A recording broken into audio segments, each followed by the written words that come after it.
ദൈവത്തിന് സ്തോത്രം. നമ്മൾ ബൈബിൾ സർവേയിൽ ഇന്ന് 1 ശമൂവേലിൻ്റെ പുസ്തകത്തിൻ്റെ പഠനം തുടരുകയാണ്. ഇന്നത്തെ പഠനം നമ്മൾ പ്രധാനമായിട്ട് ശമൂവേലിൽ ഫോക്കസ് ചെയ്യുകയാണ്. കാരണം 3 പേരെക്കുറിച്ചാണ് പറയുന്നതെന്ന് പറഞ്ഞല്ലോ. പൊതു കാര്യങ്ങൾ ഏകദേശമൊക്കെ അത്യാവശ്യം പറഞ്ഞു. ഇനിയും പറഞ്ഞുകൊണ്ടിരുന്നാൽ നമുക്ക് മുന്നോട്ട് പോകാൻ ഒക്കുകയല്ലെന്നുള്ളത് കൊണ്ട് we take the first unit 1 മുതൽ 8 വരെയുള്ള അധ്യായങ്ങൾ.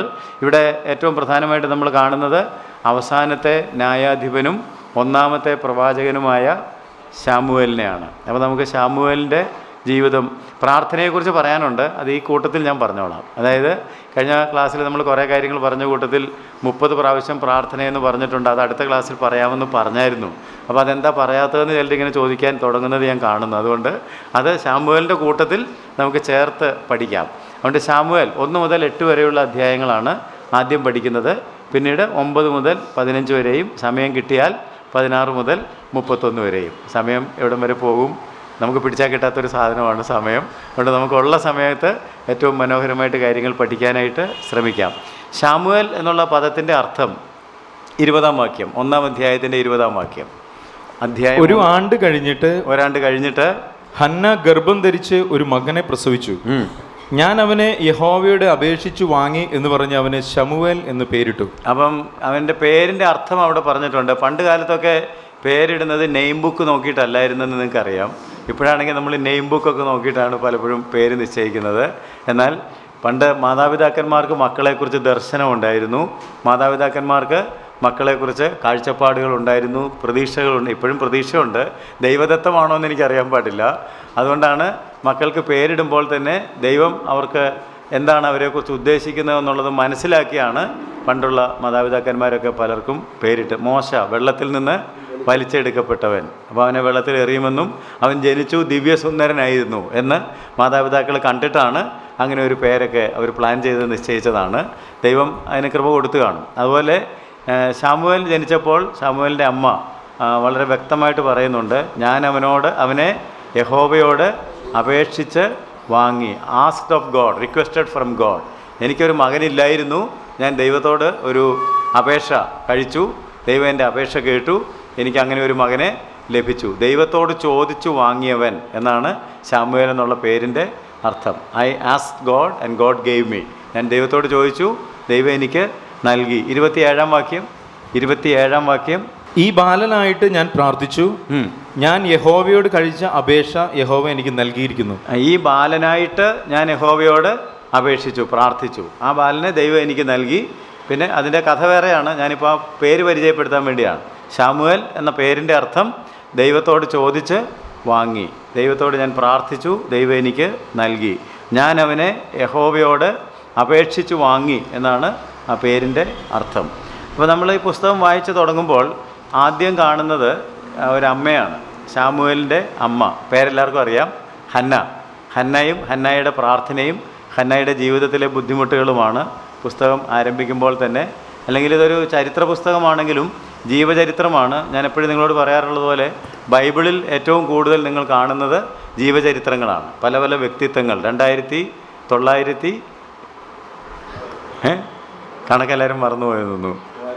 3000 താഴെ. 2900 എന്ന് പറഞ്ഞപ്പം 3000 താഴെ. 2973 പേരെങ്കിലും നിങ്ങൾക്ക് കാണാൻ സാധിക്കുക. അറൗണ്ട് 3000 വ്യക്തിത്വങ്ങളെ ഏതായാലും നിങ്ങളത് പഠിച്ചിട്ടുണ്ട്. ഏതായാലും 3000 അടുത്താണെന്നുള്ളതൊരു പിടി കിട്ടിയിട്ടുണ്ടല്ലോ. അപ്പോൾ 10,000 ആളുകളെ ഇങ്ങനെ വേദപുസ്തകം പരിചയപ്പെടുത്തുന്നുണ്ട്. കൃത്യം നമ്പർ ഓർത്തില്ലെങ്കിലും കുഴപ്പമില്ല. ഞാൻ എപ്പോഴും പറയുന്ന പോലെ എത്ര പേരെക്കുറിച്ച് പറഞ്ഞിട്ടുണ്ടെന്ന് ചോദിച്ചിട്ട് അറിയാൻ മേലാത്തവരെ സ്വർഗത്തിൽ കയറ്റുകയെന്നൊന്നും ദൈവം പറയത്തില്ല. നിങ്ങൾ മനസ്സിലാക്കിയ ആളുകളെ അനുകരിക്കാൻ ശ്രമിച്ചാൽ മാത്രം മതി. അപ്പം 10,000 ആളുകളെക്കുറിച്ച് ബൈബിൾ നമ്മളോട് സംസാരിക്കുന്നുണ്ട്. അപ്പോൾ അതിൽ സ്ത്രീകളുമുണ്ട്, പുരുഷന്മാരുമുണ്ട്. ഒരു സ്ത്രീ, ഒരമ്മയെക്കുറിച്ച് പറഞ്ഞുകൊണ്ടാണ് ഈ പുസ്തകം ആരംഭിക്കുന്നത്. ആ അമ്മയുടെ ഒരു ഗതികേട്, ഒരു നിസ്സഹായ അവസ്ഥ നമുക്കവിടെ കാണാം. എന്താണെന്നുള്ളതൊക്കെ നിങ്ങൾക്ക് അറിയാവുന്നതുകൊണ്ട് ഞാൻ മുഴുവൻ വിവരിക്കേണ്ട കാര്യമില്ലല്ലോ. എന്തായിരുന്നു അമ്മയുടെ പ്രോബ്ലം? അമ്മയ്ക്കൊരു കുഞ്ഞ് വേണമായിരുന്നു. ആ കുഞ്ഞിനായിട്ട് ദൈവത്തോട് പ്രാർത്ഥിക്കുന്നത് കാണാം. അപ്പോൾ ഞാൻ പ്രാർത്ഥിച്ചു എന്ന് പറയുമ്പോൾ നിങ്ങളവിടെ ശ്രദ്ധിക്കേണ്ട ഒരു പ്രധാനപ്പെട്ട കാര്യം എന്താണെന്ന് ചോദിച്ചാൽ, എല്ലാ അമ്മമാരും കുഞ്ഞുങ്ങൾക്ക് വേണ്ടി പ്രാർത്ഥിക്കാറുണ്ടാവും. അതുപോലെ കുഞ്ഞുങ്ങളെ കിട്ടാതിരിക്കുമ്പോൾ തീർച്ചയായിട്ടും കുഞ്ഞിനെ കിട്ടണമെന്നൊക്കെ ആഗ്രഹം ഉണ്ടാവും. പക്ഷെ അങ്ങനത്തെ ഒരു പ്രാർത്ഥന ആയിരുന്നു ഹന്നയുടെ പ്രാർത്ഥനയെന്ന് നിങ്ങൾക്ക് തോന്നുന്നുണ്ടോ? I just want a child to satisfy my ego. എൻ്റെ അഹന്തയ്ക്ക് ഒരു തൃപ്തി വരാനായിട്ട് ഒരു ഭാര്യയാണെങ്കിൽ അടുത്ത സ്റ്റേജ് അമ്മയെന്നുള്ളതാണ്. അപ്പോൾ അതാകാത്തതിലുള്ളൊരു ദുഃഖം, അതുകൊണ്ടൊരു കുഞ്ഞ് വേണം എന്നുള്ള നിലയിൽ ഒരു തൻ കാര്യത്തിന് വേണ്ടി ഒരു സ്വാർത്ഥപരമായ, അല്ലെങ്കിൽ അവിടെ വേറൊരാളും കൂടെ ഉണ്ട്, അവളുടെ നിന്ന ഒക്കെ സഹിക്കാൻ മേലാതായിട്ട് എനിക്കൊരു കൊച്ചുണ്ടെങ്കിലേ മതിയാവൂ എന്ന അർത്ഥത്തിലാണ് ഈ അമ്മ പ്രാർത്ഥിച്ചതെന്ന് ആരെങ്കിലും കരുതുന്നുണ്ടോ? What do you think? നിങ്ങൾക്ക് എന്താ തോന്നുന്നത്? ഒരിക്കലും അല്ല. കാരണം നിങ്ങൾ അവളുടെ പ്രാർത്ഥനയും ആ കാലഘട്ടവും അതിന് ശേഷം നടന്ന കാര്യങ്ങളും ഒക്കെ പരിശോധിക്കുകയാണെന്നുണ്ടെങ്കിൽ ദൈവത്തിനെ ഉപയോഗിക്കാൻ കൊള്ളാവുന്ന ഒരാൾ ഈ കാലഘട്ടത്തിൽ ജനിക്കേണ്ടത് ആവശ്യം. അതിന് ദൈവം എന്നെ തിരഞ്ഞെടുത്തിരുന്നെങ്കിൽ കൊള്ളാമായിരുന്നു എന്ന ആഗ്രഹമാണ്. അതുകൊണ്ട് തന്നെയാണ് ഞാൻ മോശയെക്കുറിച്ച് നിങ്ങളോട് പറഞ്ഞപ്പോൾ ആ കാലഘട്ടത്തിൽ ഒരു വല്ലാത്ത കാലഘട്ടമായിരുന്നു. ജനിക്കുന്ന ആൺകുട്ടികളെയൊക്കെ കൊന്നു കളഞ്ഞുകൊണ്ടിരിക്കുകയാണ്. അപ്പോൾ ഇവർക്കൊരു വിടുതലില്ലേ, നശിച്ചു പോകുമെന്നൊക്കെ ചിന്തിച്ചുകൊണ്ടിരുന്നപ്പോൾ ഒരമ്മ മാറി ചിന്തിച്ചു, ഒരമ്മ വേറൊരു തരത്തിൽ ചിന്തിച്ചു. ദൈവം എനിക്കൊരു മകനെ നൽകുകയാണെങ്കിൽ ഒരു പക്ഷേ ദൈവം അവനെ ഉപയോഗിച്ച് ഈ ജനത്തെ വിടുവിക്കുവാൻ ഒരു നടപടി സ്വീകരിക്കുമെങ്കിൽ അവൻ്റെ ലൈഫ് റിസ്ക് ചെയ്തുകൊണ്ട് അവനെ വേണമെങ്കിൽ വെള്ളത്തിൽ ഒഴുക്കി വിടാനും ഞാൻ സന്നദ്ധയാണ്. അപ്പോൾ ചുമ്മാ ഒരു മകനെ കിട്ടാൻ വേണ്ടിയുള്ള പ്രാർത്ഥന എന്നുള്ളൊരു ലൈറ്റ് രീതിയിൽ അതിനെ നിങ്ങൾ എടുക്കരുത് എന്ന് ഞാൻ നിങ്ങളെ പ്രോത്സാഹിപ്പിക്കുകയാണ്. അതുകൊണ്ട് ഒന്നുകൂടെ ഒന്ന് വായിക്കണം. അപ്പോൾ ഇവിടെ നിങ്ങൾ ന്യായാധിപന്മാരുടെ കാലം കഴിയുമ്പോഴാണ് ശമൂവേലിൻ്റെ കാലം വരുന്നതെന്നുള്ളത് ഓർക്കണം. അപ്പോൾ ഈ ന്യായാധിപന്മാരുടെ കാലഘട്ടത്തെക്കുറിച്ച് നമ്മൾ ചിന്തിച്ചിട്ടുണ്ട്. എന്താണെന്ന് ഓർക്കുന്നുണ്ടോ? എന്തായിരുന്നു അന്നത്തെ ഏറ്റവും വലിയ പ്രത്യേകത? ന്യായാധിപന്മാരുടെ പുസ്തകം, അതിനിടയ്ക്ക് ഒരു രൂത്തിൻ്റെ പുസ്തകം വന്നത് കാരണം നിങ്ങളിപ്പോൾ ന്യായാധിപന്മാരെ എല്ലാം അങ്ങ് വിട്ടെന്നാണ് എനിക്ക് തോന്നുന്നത്. ന്യായാധിപന്മാരുടെ കാലവും അങ്ങനെ വിടരുത്. ന്യായാധിപന്മാരുടെ ബുക്കിൻ്റെ കണ്ടിന്യൂവേഷനാണ് ഏത്? ശമൂവേലിൻ്റെ പുസ്തകം. അതിനിടയ്ക്ക് ന്യായാധിപന്മാർ ന്യായപാലനം ചെയ്ത കാലത്ത് സംഭവിച്ച ഒരു കാര്യം നമ്മൾ അറിയേണ്ടതിന് വേണ്ടി രൂത്തിൻ്റെ പുസ്തകത്തിൽ പറഞ്ഞു എന്ന് മാത്രമേ ഉള്ളൂ. ചരിത്രവും കഥയും കണക്റ്റഡ് ആകുന്നത് ന്യായാധിപന്മാരുടെ പുസ്തകത്തിലേക്ക് തന്നെയാണ്. ന്യായാധിപന്മാരുടെ പുസ്തകം അവസാനിച്ചത് എങ്ങനെയായിരുന്നു? ഏറ്റവും ലാസ്റ്റ് വാക്യം എന്താ പറഞ്ഞത്? ആ കാലത്ത് ഇസ്രായേലിൽ രാജാവില്ലായിരുന്നു, ഓരോരുത്തൻ അവനവന് ബോധിച്ചതുപോലെ, തനിക്ക് ബോധിച്ചതുപോലെ നടന്നു. 21-ാം അധ്യായം ഒന്ന് വായിച്ചേര്. ന്യായാധിപന്മാർ 21-ാം അധ്യായത്തിൻ്റെ ലാസ്റ്റ് വാക്യം. 17-ാം അധ്യായത്തിലുണ്ട്, പക്ഷേ കുറെ കൂടി വ്യക്തമായിട്ട് പുസ്തകം അവസാനിക്കുമ്പോൾ 21-ാം അധ്യായത്തിൻ്റെ ഏറ്റവും അവസാനം, ആ കാലത്ത് ഇസ്രായേലിൽ രാജാവില്ലായിരുന്നു, ഓരോരുത്തൻ തനിക്ക് ബോധിച്ചതുപോലെ നടന്നു. ഓരോരുത്തൻ തനിക്ക് ബോധിച്ചതുപോലെ നടന്നു. ആരും ദൈവഭയം ഇല്ലാത്തവരായിട്ട് ജീവിച്ചപ്പോൾ ഈ അമ്മ തീർച്ചയായിട്ടും ആഗ്രഹിച്ച് കാണും, പ്രാർത്ഥിച്ച് കാണും, കർത്താവേ ഞങ്ങൾക്കൊരു ഉണർവ് വേണം. നമ്മുടെ ഇപ്പോഴത്തെ രീതിയിൽ പറഞ്ഞാൽ നമുക്കൊരു ഉണർവ് വേണം, ദൈവം നമുക്കൊരു ആത്മീയമായിട്ടുള്ള ഉത്തേജനം നൽകണം. അതിന് എനിക്കൊരു മകനെ നൽകിയാൽ, അങ്ങനെയാണല്ലോ പറഞ്ഞത്, എനിക്കൊരു മകനെ നൽകിയാൽ ഞാൻ അവനെ ദൈവത്തിൻ്റെ വേലയ്ക്കായിട്ട്, ദൈവത്തിനായിട്ട് നിയോഗിക്കും, ദൈവത്തിനായിട്ട് ഞാൻ അവനെ സമർപ്പിക്കും. അങ്ങനെ അമ്മ പറയുകയും ചെയ്തു. പല ആളുകളും ഒരു മകനെ വേണം, ഞാൻ ദൈവത്തിന് തരാമെന്നൊക്കെ പറയാറുണ്ട്. മകനെ കിട്ടിക്കഴിയുമ്പം പിന്നെ ദൈവത്തോട് പറഞ്ഞതൊക്കെ മറന്നുപോകും പലപ്പോഴും. പിന്നെ അതിനെ സ്വന്തം കാര്യത്തിന് ഉപയോഗിക്കാറുണ്ട്. ഈ അമ്മ അങ്ങനെയും ചെയ്തില്ല. അതുകൊണ്ടാണ് അമ്മ സീരിയസ് ആയിരുന്നു എന്ന് ഞാൻ പറയാം. നമുക്കൊരു ദർശനം ഉണ്ടായിരുന്നു. അതുകൊണ്ട് ആ അമ്മയുടെ പ്രാർത്ഥനയോടുകൂടിയാണ് ഈ പുസ്തകം തുടങ്ങുന്നത് എന്ന് നിങ്ങൾ ശ്രദ്ധിക്കണം. അതുകൊണ്ട് തന്നെയാണ് പേരങ്ങനെ ഇട്ടത്. ഞാൻ ഇവനെ ദൈവത്തോട് ചോദിച്ച് വാങ്ങി. This is the answer to my prayer.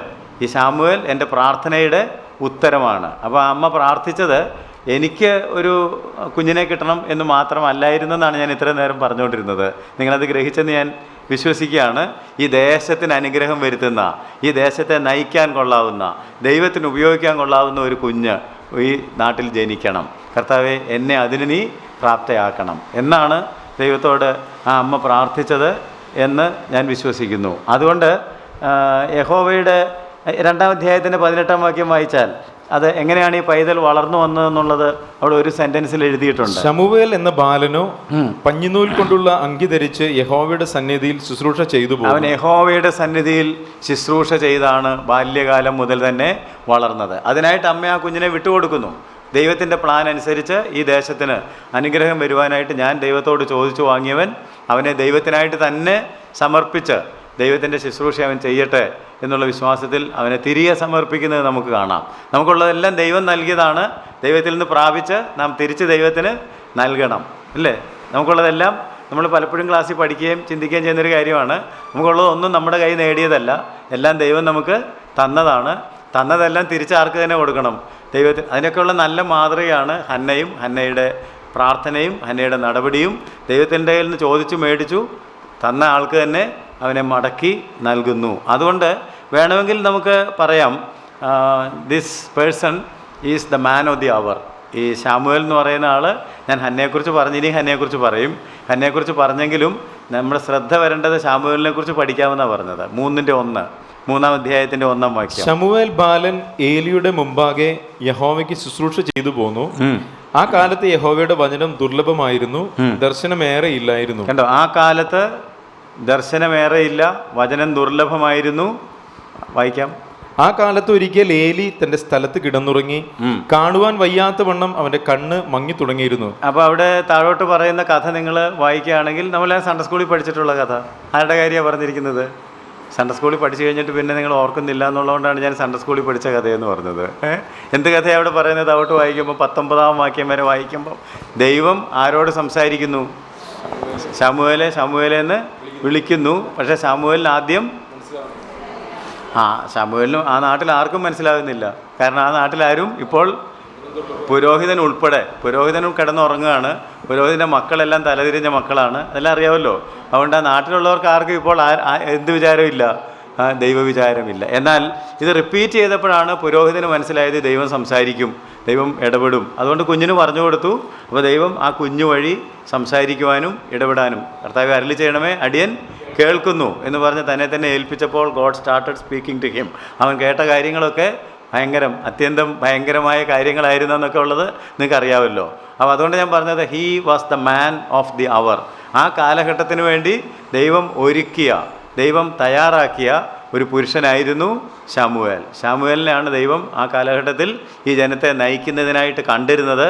ആ കാര്യത്തിന് അവനെ ഉപയോഗിക്കുവാനായിട്ടുള്ള പ്രേരണ എന്ന് പറയുന്നത് അവൻ്റെ പിന്നിൽ പ്രാർത്ഥിച്ച അമ്മയാണ്. അനേകം അമ്മമാരെ ലോകം അറിയുന്നില്ല, പക്ഷേ അമ്മമാർ പ്രസവിച്ച കുഞ്ഞുങ്ങളെയാണ് ലോകം അറിയുന്നത്. ആ കുഞ്ഞുങ്ങളെയൊക്കെ കുഞ്ഞുങ്ങളാക്കിയത് ആരായിരിക്കും? അവരുടെ പുറകിൽ പ്രാർത്ഥിച്ച അമ്മമാരാണ്. അതുകൊണ്ട് ഞാനിപ്പോൾ ഇങ്ങോട്ട് തിരിഞ്ഞു നിൽക്കുന്നത് അമ്മമാർക്ക് ഒരു ഉപദേശം നൽകാൻ വേണ്ടിയാണ്. നിങ്ങൾക്ക് ലോകത്തിന് നൽകാവുന്ന ഏറ്റവും വലിയ ദൗത്യം അപ്പന്മാരും അതിനകത്ത് വേണം കേട്ടോ. നല്ല 2 കുഞ്ഞുങ്ങളെ അല്ലെങ്കിൽ ഒരു കുഞ്ഞിനെ ലോകത്തിന് നൽകിയാൽ അതാണ് നമ്മുടെ ഏറ്റവും വലിയ നേട്ടം എന്നുള്ള കാര്യം മറന്നു പോകരുത്. അതുകൊണ്ട് കുഞ്ഞുങ്ങളെ ദൈവത്തിനായി വളർത്തണം. ആർക്ക് വേണ്ടി വളർത്തണം? കുഞ്ഞുങ്ങളെ നമുക്കായിട്ട് വളർത്തരുത്. ഞാൻ പറഞ്ഞാൽ നിങ്ങൾ ശ്രദ്ധിക്കണം. മിക്കവാറും ആളുകൾ കുഞ്ഞുങ്ങളെ ആർക്ക് വേണ്ടിയാണ് വളർത്തുന്നത്? നമുക്ക് വേണ്ടിയാണ് വളർത്തുന്നത്. നമ്മൾ പറയാം എനിക്കോ ഡോക്ടറാകാൻ പറ്റിയില്ല, നിങ്ങൾ പൂരിപ്പിക്കുന്നില്ല. എൻ്റെ കുഞ്ഞിനെയെങ്കിലും ഡോക്ടർ. അപ്പം എനിക്കൊരാഗ്രഹം ഉണ്ടായിരുന്നു, അത് നടക്കാത്തതുകൊണ്ട് ആ ആഗ്രഹം ഞാൻ ആരെക്കൊണ്ട് നിവർത്തിക്കുകയാണ്? കുഞ്ഞിന് അല്ല, മക്കളെ ദൈവത്തിനായി വളർത്തണം. ദൈവത്തിൻ്റെ ഹിതത്തിന് അവരെ വിട്ടുകൊടുക്കണം. ദൈവത്തിൻ്റെ മക്കളെക്കുറിച്ച് പദ്ധതികളുണ്ട്, എല്ലാവരെക്കുറിച്ചും പദ്ധതികളുണ്ട്. ആ കാര്യം നന്നായിട്ട് മനസ്സിലാക്കിയ ഒരു അമ്മയായിരുന്നു ഹന്ന. ആ ഹന്നയുടെ പ്രാർത്ഥനയും പ്രോത്സാഹനവും, ഹന്ന ഇടയ്ക്കിടയ്ക്ക് കുഞ്ഞിനെ കാണാൻ ഇല്ലേ ആലയത്തെ കൊണ്ട് വിട്ടിട്ടും വരുന്ന കാര്യമൊക്കെ നമ്മൾ വായിക്കുന്നുണ്ടല്ലോ. So she was always behind. അതുപോലെ തന്നെ മോശയുടെ പിന്നിൽ ആരുണ്ടായിരുന്നു? മോശയുടെ അമ്മയുണ്ടായിരുന്നു. ഒരു പ്രത്യേക തരത്തിൽ ശമ്പളം മേടിച്ചിട്ടാണെങ്കിലും ആ കുഞ്ഞിനെ ഫീഡ് ചെയ്യുന്നതിനായിട്ട് അമ്മയുണ്ടായിരുന്നു. അപ്പോൾ വെറും ഫീഡിങ് മാത്രമല്ല നടത്തിയിരുന്നത്, ആ കൂട്ടത്തിൽ ആ കുഞ്ഞിന് ആത്മീയമായിട്ടുള്ള പല കാര്യങ്ങളും നിങ്ങൾക്കും ചെയ്യാവുന്ന കാര്യമാണ്. അമ്മമാർ കുഞ്ഞുങ്ങളെ വളർത്തുമ്പോൾ അവർക്ക് ചെറിയ പ്രായത്തിൽ തന്നെ നല്ല നല്ല കാര്യങ്ങളൊക്കെ പറഞ്ഞു കൊടുത്ത് വേണം, ദൈവോന്മുഖമായിട്ട് വേണം നമ്മുടെ മക്കളെ വളർത്തിയെടുക്കാനായിട്ട്. അതുകൊണ്ട് എന്താ സംഭവിച്ചതെന്ന് ചോദിച്ചാൽ he became a man of prayer. Eventually Samuel became a man of prayer, ഒരു പ്രാർത്ഥനാ മനുഷ്യനായി. അമ്മയുടെ പ്രാർത്ഥനാ ജീവിതമാണ് ഐ റിപ്പീറ്റ്, അമ്മയുടെ പ്രാർത്ഥനാ ജീവിതമാണ് മകൻ അനുകരിച്ചതെന്ന് ഞാൻ കരുതുന്നു. ആ മകൻ ഒരു പ്രാർത്ഥനാ മനുഷ്യനായതിൻ്റെ പിന്നിൽ ആരുടെ പ്രേരണയുണ്ടായിരുന്നു? ആരുടെ മാതൃകയുണ്ടായിരുന്നു? ആരുടെ മോഡലുണ്ടായിരുന്നു?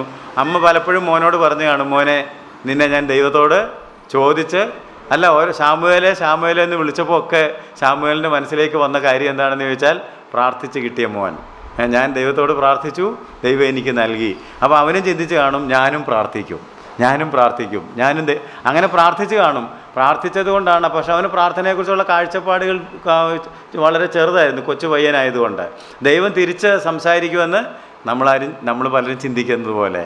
എന്താ നമ്മുടെ പ്രാർത്ഥനയെന്ന് പറഞ്ഞാൽ ലിസ്റ്റ് ദൈവത്തിന് കൊടുക്കുക, കോളിംഗ് ബെല്ലടിക്കുക, ഓടിപ്പോവുക അല്ലേ? വീട് തുറന്ന് വീട്ടുടേയും വന്ന് നോക്കുമ്പം ആരെയും കാണാനില്ല. ആരെങ്കിലും പറ്റിക്കാനായിരിക്കുമെന്ന് വിചാരിച്ച് അടച്ചേച്ച് വീണ്ടും പോയി അകത്തിരിക്കുമ്പോൾ വീണ്ടും കോളിംഗ് ബെല്ലടിക്കുന്നു.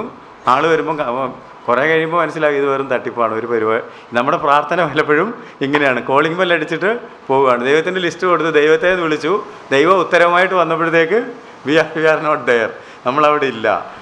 അതുപോലെയുള്ള ഒരു ചെറിയ അനുഭവമാണ് നമ്മുടെ ശമൂവേലിനുണ്ടായിരുന്നതെങ്കിലും ഒരു പ്രായമുള്ള മനുഷ്യൻ, ഈ കാര്യത്തിലൊക്കെ കുറച്ച് അവഗാഹമുള്ള ആൾ, ഇപ്പോൾ ദൈവം ഉപേക്ഷിച്ചിട്ടിരിക്കുകയാണെങ്കിൽ പോലും ഇങ്ങനെയൊക്കെ നടക്കുമെന്ന് അദ്ദേഹത്തിന് അറിവുണ്ടായിരുന്നത് കൊണ്ട് അദ്ദേഹം പറഞ്ഞു കൊടുത്തു, ഇനി ഇങ്ങനെ ഉണ്ടാകുകയാണെങ്കിൽ ദൈവം സംസാരിക്കാൻ ഒരു സ്പേസ് നീ കൊടുക്കണം.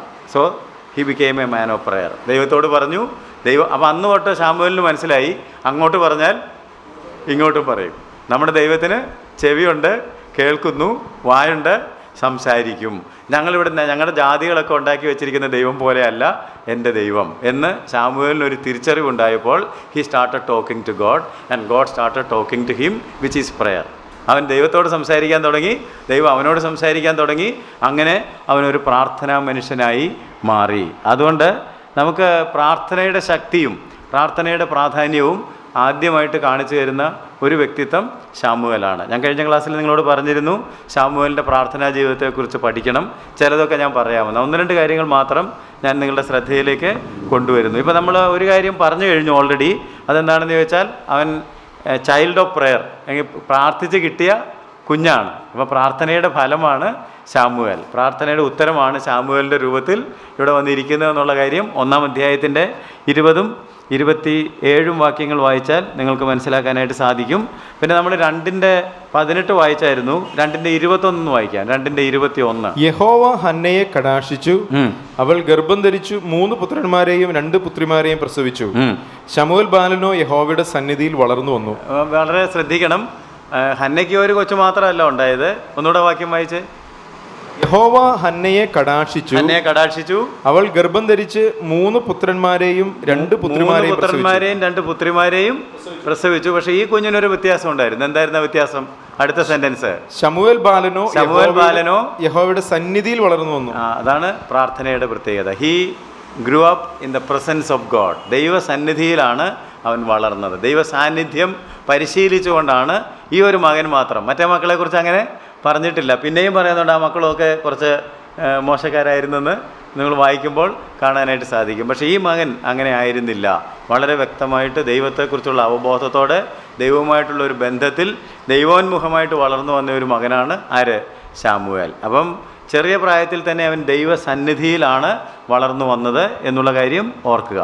എന്നിട്ട് ചില പ്രതിസന്ധികൾ ഈ രാജ്യത്തുണ്ടായപ്പോൾ ശമൂവേലിൻ്റെ ജീവിതത്തിൻ്റെ ബാക്കി വശങ്ങൾ നമുക്ക് പുറകെ നോക്കാം. ഇപ്പോൾ ഞാൻ പ്രാർത്ഥനയെക്കുറിച്ച് മാത്രമാണ് പറയുന്നത്. ഈ താൻ നേതൃത്വം കൊടുത്ത രാജ്യത്ത് പ്രതിസന്ധികളുണ്ടായ സന്ദർഭങ്ങളിലൊക്കെ ഈ വിഷയവുമായിട്ട് ശമൂവേൽ എങ്ങോട്ടാണ് പോയിട്ടുള്ളത്? പ്രാർത്ഥനയിൽ ദൈവസന്നിധിയിലേക്കാണ്. 7-ാം അധ്യായത്തിൻ്റെ 5-ാം വാക്യം മുതൽ വായിച്ചാൽ, 7-ാം അധ്യായത്തിൻ്റെ 5-ാം വാക്യം. അനന്തരം ശമൂവേൽ എല്ലാ ഇസ്രായേലിനെയും മിസ്പയിൽ കൂട്ടുവേൻ, ഞാൻ നിങ്ങൾക്ക് വേണ്ടി യഹോവയോട് പ്രാർത്ഥിക്കും എന്ന് പറഞ്ഞു. അവർ മിസ്പയിൽ ഒന്നിച്ചുകൂടി വെള്ളം കോരി യഹോവയുടെ സന്നിധിയിൽ ഒഴിച്ചു. ആ ദിവസം ഉപവസിച്ചു. അപ്പോൾ അങ്ങനെ 10-ാം വാക്യം വരെ വായിച്ചാൽ അവിടെ നടന്ന കാര്യങ്ങൾ മനസ്സിലാകും. ഞാൻ സമയം ലാഭിക്കാൻ വേണ്ടി 8-9 വാക്യങ്ങൾ വായിപ്പിക്കുന്നു.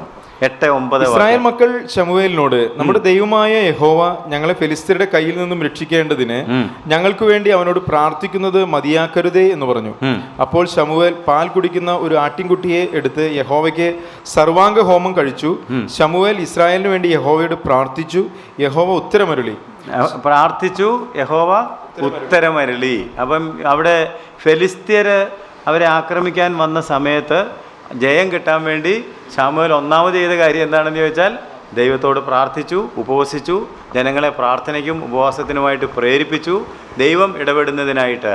കാരണം ദൈവം വെളിപ്പെടുത്തിയിരുന്നു ഞാൻ സൈന്യങ്ങളുടെ യഹോവയാണെന്ന്. അതുകൊണ്ട് ദൈവത്തോട് പ്രാർത്ഥിച്ചു. So he brought victory through prayer എന്ന് വേണമെങ്കിൽ പറയാം. പ്രാർത്ഥന വഴിയാണ് ഫെലിസ്ത്യരെ ജയിക്കുന്നതിനായിട്ടുള്ള ഒരു കളം ശമൂവേൽ ഒരുക്കുന്നത്. വീണ്ടും ഇത് ആവർത്തിക്കുന്നത് നമുക്ക് പല സന്ദർഭങ്ങളിലും കാണാൻ സാധിക്കും. എന്നാൽ ഇപ്പോൾ ഞാൻ നിങ്ങളുടെ ശ്രദ്ധയിലേക്ക് കൊണ്ടുവരുന്നത് 8-ാം അധ്യായത്തിൻ്റെ 6-ാം വാക്യമാണ്. ഈ രാജ്യത്തുള്ള ആളുകൾ ഒരു രാജാവിന് വേണ്ടി മുറവിളി കൂട്ടി. അവർ പറഞ്ഞു ഞങ്ങൾക്ക് എല്ലാ ജാതികൾക്കും ഉള്ളതുപോലെ ഒരു രാജാവിനെ വേണം. അപ്പോൾ ശമൂവേൽ എന്ത് ചെയ്തു എന്ന് നമുക്ക് നോക്കാം. ഞങ്ങളെ ഭരിക്കേണ്ടതിന് രാജാവിനെ തരണമെന്ന് അവർ പറഞ്ഞ കാര്യം ശമൂവേലിന് അനിഷ്ടമായി. ശമൂവേൽ യഹോവയോട് പ്രാർത്ഥിച്ചു. ശമൂവേൽ യഹോവയോട് പ്രാർത്ഥിച്ചു. ആളുകൾ പലതും വന്ന് അദ്ദേഹത്തോട് പറഞ്ഞു. പക്ഷെ അദ്ദേഹം എന്ത് ചെയ്തു? അത് ദൈവത്തോട് പോയി. പണ്ട് നമ്മൾ മോശയെക്കുറിച്ചൊക്കെ പഠിച്ചപ്പോൾ കണ്ടിട്ടുള്ളത് പോലെ ജനം മോശയോട്, മോശ ദൈവത്തോടെ. ഓർമ്മയുണ്ടോ? ദൈവം മോശയോട്, മോശ ജനത്തോടെ, അങ്ങോട്ടും ഇങ്ങോട്ടും. ജനം വന്ന് പ്രശ്നം മോശയോട് പറയും, മോശ എന്ന് ദൈവത്തോട് പറയും. ദൈവം ഉത്തരം കൊടുക്കും, അത് മോശ സ്വീകരിക്കും, എന്നിട്ട് വന്ന് ജനത്തോട് പറയും. ഇതുപോലെ ജനങ്ങളെല്ലാം കൂടെ വന്ന് ശമൂവേലിനോട് പറയുകയാണ്, എല്ലാവർക്കും ഉള്ളതുപോലെ ഞങ്ങൾക്കൊരു രാജാവിനെ വേണം. അപ്പോൾ അത് കൊടുക്കണോ വേണ്ടയോ എന്നുള്ളത് തീരുമാനിക്കാൻ ദൈവമാണ് തീരുമാനം എടുക്കേണ്ടതെന്നുള്ളത് കൊണ്ട് ശമൂവേൽ ദൈവത്തിൻ്റെ അടുത്തേക്ക് പോയി. ദൈവം ശമൂവേലിനോട് സംസാരിച്ച കാര്യമൊക്കെ അവിടെ ഉണ്ട്. ഇപ്പോൾ ഞാനത് വായിപ്പിക്കുന്നില്ല, നമുക്ക് പിന്നെ വായിക്കാം. അപ്പോൾ ഏതാണെങ്കിലും അദ്ദേഹം എന്ത് ചെയ്തു? പ്രാർത്ഥിച്ചു. ദൈവം അവന് ഉത്തരം കൊടുത്തു. ഇല്ല, ദൈവം ഉത്തരം കൊടുത്തായിരുന്നോ? അപ്പോൾ വാക്യം വായിക്കണം. 8:6 വായിക്കാം. ഞങ്ങളെ ഭരിക്കേണ്ടതിന് രാജാവിനെ തരണമെന്ന് അവർ പറഞ്ഞ കാര്യം ശമൂവേലിന് അനിഷ്ടമായി. ശമൂവേൽ യഹോവയോട് പ്രാർത്ഥിച്ചു. യഹോവ ശമൂവേലിനോട് അരുളി ചെയ്ത് എന്ത് മതിയല്ലോ. അരുളി ചെയ്തെന്ന് പറഞ്ഞാൽ മറുപടി പറഞ്ഞതാണ് കേട്ടോ. നമ്മൾ ഈ അരുളി ചെയ്തു എന്ന് നോക്കുമ്പോൾ ഒരു ഡിസ്റ്റൻസ് തോന്നും ചിലപ്പോൾ. അരുളി ചെയ്തു ചിലപ്പം ഡ്രാമയിലും നാടകത്തിലും സിനിമയിലും ഒക്കെ ഇങ്ങനെ അരുളി ചെയ്തു പറയുമ്പോൾ ഒരു ബും ബും ബും ബും എന്നൊക്കെ ഒച്ച വെച്ചിട്ട് ഇങ്ങനെ ഇത് കേൾക്കുമ്പോഴത്തേക്കും അതുപോലെ ദൈവം പറഞ്ഞെങ്കിൽ അത് ഇങ്ങനെ ഒരു ഇതുണ്ടാക്കുന്നതാണ്. നമ്മളെ ദൈവമാണ് സംസാരിച്ചതെന്ന് എനിക്ക് തോന്നുന്നത് അത് നമ്മുടെ ആളുകളുടെ ക്രിയേഷനാണ്. ദൈവം വളരെ സൈലൻ്റായിട്ട് സോഫ്റ്റ്ലി ആയിരിക്കും സ്പീക്ക് ചെയ്തത്, അല്ലേ?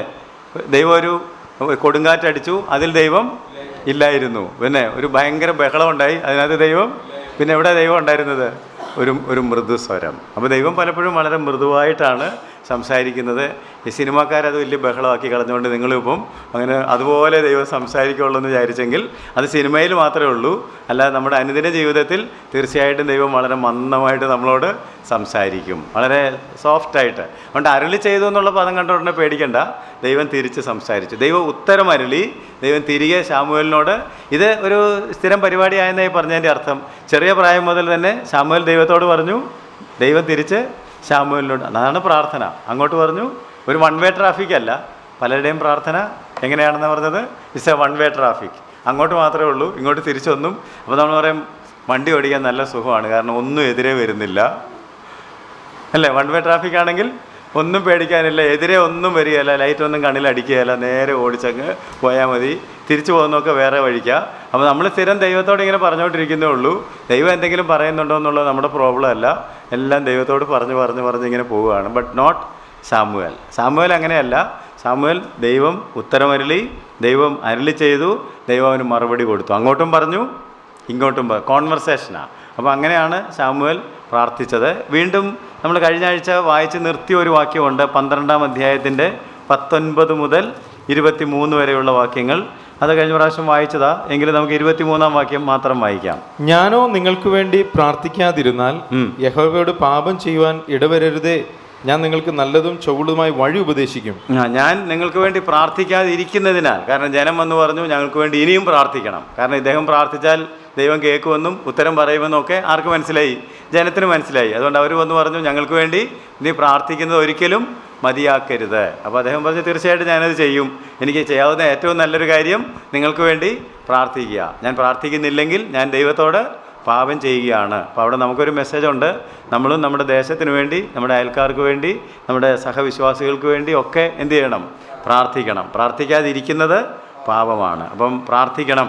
അങ്ങനെ ഒരു കാര്യം ശമൂവേലിന് ബോധ്യപ്പെട്ടു. അതുകൊണ്ട് all through his life he was a man of prayer and the key not of his life was prayer എന്ന് വേണമെങ്കിൽ പറയാം. തൻ്റെ ജീവിതത്തിലെ ഏറ്റവും പ്രധാനപ്പെട്ട ഒരു സമയം ചെലവഴിച്ചത്, ഏറ്റവും പ്രാധാന്യം കൊടുത്ത് അദ്ദേഹം കണ്ടത് എന്തായിരുന്നു? The key not of the life of സാമുവേലിൻ്റെ ജീവിതത്തിലെ സുപ്രധാനമായിട്ടുള്ള ചര്യ, ഏറ്റവും പ്രധാനമായിട്ട് അദ്ദേഹം കണ്ട കാര്യം സമയം ദൈവത്തോടു കൂടെ ചെലവഴിക്കുക. Spending quality time with God എന്ന് വേണമെങ്കിൽ പറയാം. നമ്മുടെ സമയത്തിൻ്റെ നല്ലൊരു ഭാഗം ആരുമായിട്ട് ചെലവഴിക്കുക. ചിലപ്പോൾ നമ്മൾ ചില കാര്യങ്ങൾ എനിക്ക് അതിനൊന്നും കൊടുക്കാൻ സമയമില്ല എന്ന് നമ്മൾ പറയുകയല്ലേ, ഇങ്ങനത്തെ കാര്യത്തിനൊന്നും കൊടുക്കാൻ എനിക്ക് സമയമില്ല. അപ്പോൾ നമ്മൾ സമയം എന്തിനു കൊടുക്കണം? ദൈവത്തിന് സമയം കൊടുക്കണം. Let God speak to you and take time to speak to God. ദൈവത്തോട് സംസാരിക്കുവാൻ, ദൈവശബ്ദം കേൾക്കുവാൻ നമ്മൾ ദൈവത്തോട് ഇടപെടണം. അങ്ങനെ ഇടപെട്ട ഒരു ജീവിതത്തിൻ്റെ ഉടമയായിരുന്നു ശമൂവേൽ. പുറപ്പാട് പുസ്തകം 34-ാം അധ്യായത്തിൻ്റെ 23-24 വാക്യങ്ങൾ ഇതോടുള്ള ബന്ധത്തിൽ നമുക്കൊന്ന് വായിക്കുന്നത് നന്നായിരിക്കും. പുറപ്പാട് പുസ്തകം 34-ാം അധ്യായത്തിൻ്റെ 23-24 വാക്യങ്ങൾ. സംവത്സരത്തിൽ 3 പ്രാവശ്യം പുരുഷന്മാരൊക്കെയും ഇസ്രായേലിന്റെ ദൈവമായ യഹോവയുടെ കർത്താവിന്റെ മുൻപാകെ വരണം. ഞാൻ ജാതികളെ നിന്റെ മുമ്പിൽ നിന്നും ഓടിച്ചു കളഞ്ഞ് നിന്റെ അതിർത്തികളെ വിശാലമാക്കും. നീ സംവത്സരത്തിൽ 3 പ്രാവശ്യം നിന്റെ ദൈവമായ യഹോവയുടെ മുമ്പാകെ ചെല്ലുവാൻ കയറിപ്പോയിരിക്കുമ്പോൾ ഒരു മനുഷ്യന് നിന്റെ ദേശം മോഹിക്കുകയില്ല. അപ്പം ദൈവം ഇസ്രായേൽ മക്കൾക്ക് കൊടുത്ത ഒരു പ്രധാനപ്പെട്ട ചട്ടം, ഒരു പ്രധാനപ്പെട്ട പ്രമാണം എന്താണെന്ന് ചോദിച്ചാൽ, ഒരു വർഷത്തിൽ 3 പ്രാവശ്യമെങ്കിലും പുരുഷന്മാരെല്ലാം പ്രാർത്ഥിക്കാനായിട്ട് ദൈവസന്നിധിയിലേക്ക് കയറി ചെല്ലണം. അപ്പോൾ അതിനകത്തൊരു അപകടം ഒളിച്ചിരിപ്പുണ്ട്. കാരണം പുരുഷന്മാരെല്ലാം അങ്ങനെ പോകുമ്പോഴാണ് ഈ ആരോഹണ ഗീതം. സങ്കീർത്തനത്തിനകത്ത് നിങ്ങൾ കാണുന്നൊരു സങ്കീർത്തനം ചിലതിൻ്റെയൊക്കെ മുകളിൽ എന്ത് എഴുതിയിട്ടുണ്ട്? ആരോഹണ ഗീതം. അവർ ആരാധനയ്ക്കും പ്രാർത്ഥനയ്ക്കുമായി ദൈവസന്നിധിയിലേക്ക് ആണ്ടിൽ 3 വട്ടം ഈ യെരുശലേം ദേവാലയം ഒരു മലയുടെ മുകളിലായിരിക്കുന്നത്. അങ്ങോട്ട് കയറി പോകുമ്പം പാടുന്ന പാട്ടുകളാണ് എന്ത്? അവർ പാട്ടൊക്കെ പാടിക്കൊണ്ടാണ് പോകുന്നത്, സന്തോഷത്തോടെ പ്രാർത്ഥിക്കാനായിട്ട് പോകുന്നത്. അയ്യോ ഇന്നും പ്രാർത്ഥനയുണ്ടെന്നും പറഞ്ഞ് വിഷമിച്ചല്ല പോകുന്നത്, സന്തോഷത്തോടെ ഗീതങ്ങളൊക്കെ പാടിക്കൊണ്ട് ആരോഹണം നടത്തുകയാണ്. ആരോഹണ ഗീതങ്ങളുണ്ട്, അതൊക്കെ പാടി എല്ലാവരും ഈ പാട്ടൊക്കെ പാടി ഇങ്ങനെ മുകളിലേക്ക് പോകുമ്പോൾ ആളുകൾക്കറിയാം ആണുങ്ങളെല്ലാം മുകളിലേക്ക് പോയി, ഇനി താഴെ ആരേ ഉള്ളൂ? സ്ത്രീകളും കുഞ്ഞുങ്ങളും മാത്രമേ ഉള്ളൂ. അപ്പോൾ ശത്രു ആ സമയം നോക്കി വേണമെങ്കിൽ ഇവരെ അറ്റാക്ക് ചെയ്യാം. അതുകൊണ്ട് ചിലരൊക്കെ പറഞ്ഞു കാണും, എല്ലാവരും പോയല്ലേ, ഞാൻ പ്രാർത്ഥിക്കാൻ പോകുന്നില്ല. കാരണം ഒരാളെങ്കിലുമൊക്കെ നാട്ടിൽ വേണ്ട ആണുങ്ങളായിട്ട്. ഒരു പ്രതിസന്ധി ഉണ്ടായാൽ ദൈവം എന്താ മറുപടി പറഞ്ഞത്? വായിച്ച വാക്യം നിങ്ങൾ ശ്രദ്ധിച്ചായിരുന്നെങ്കിൽ, ഇനി ഇതെല്ലാം കേട്ടച്ച വാക്യം ഒന്നുകൂടെ വായിക്കാം. ആദ്യം തൊട്ട് വായിച്ചു. സംവത്സരത്തിൽ 3 പ്രാവശ്യം പുരുഷന്മാരൊക്കെയും ഇസ്രായേലിന്റെ ദൈവമായ യഹോവയായ കർത്താവിന്റെ മുൻപാകെ വരണം. ഞാൻ ജാതികളെ നിന്റെ മുമ്പിൽ നിന്നും ഓടിച്ചു കളഞ്ഞ് നിന്റെ അതിർത്തികളെ വിശാലമാക്കും. നീ സംവത്സരത്തിൽ 3 പ്രാവശ്യം നിന്റെ ദൈവമായ യഹോവയുടെ മുമ്പാകെ ചെല്ലുവാൻ കയറിപ്പോയിരിക്കുമ്പോൾ ഒരു മനുഷ്യനും നിന്റെ ദേശം മോഹിക്കുകയില്ല. ദൈവം പറയാണ്, ഒരു മനുഷ്യനും നിന്റെ ദേശം മോഹിക്കുകയില്ല. ശത്രുക്കൾ ആരും നിങ്ങളുടെ പെണ്ണുങ്ങളുടെ മേലും കുഞ്ഞുങ്ങളുടെ മേലും കണ്ണു വെക്കുകയില്ല. അത് ഞാൻ നോക്കിക്കോളാം. എൻ്റെ കാര്യം നീ നോക്കിയാൽ നിൻ്റെ കാര്യം ഞാൻ നോക്കിക്കോളാം എന്നുള്ള ദൈവത്തിൻ്റെ വാഗ്ദാനമാണ് നമ്മളവിടെ കാണുന്നത്. അപ്പോൾ ചിലപ്പോൾ ആളുകൾക്ക് അങ്ങനെ എപ്പോഴും പ്രാർത്ഥിച്ച് ദൈവത്തിനടുക്കെ പോയിരുന്ന ജോലിക്ക് പോകണ്ടേ, വേറെ കാര്യങ്ങളൊക്കെ ചെയ്യാനില്ലേ എന്നൊക്കെ ചോദിച്ചാൽ അതൊക്കെ ആര് നോക്കിക്കോളും? മുമ്പേ ദൈവത്തിൻ്റെ രാജ്യവും നീതിയും അന്വേഷിക്കുക.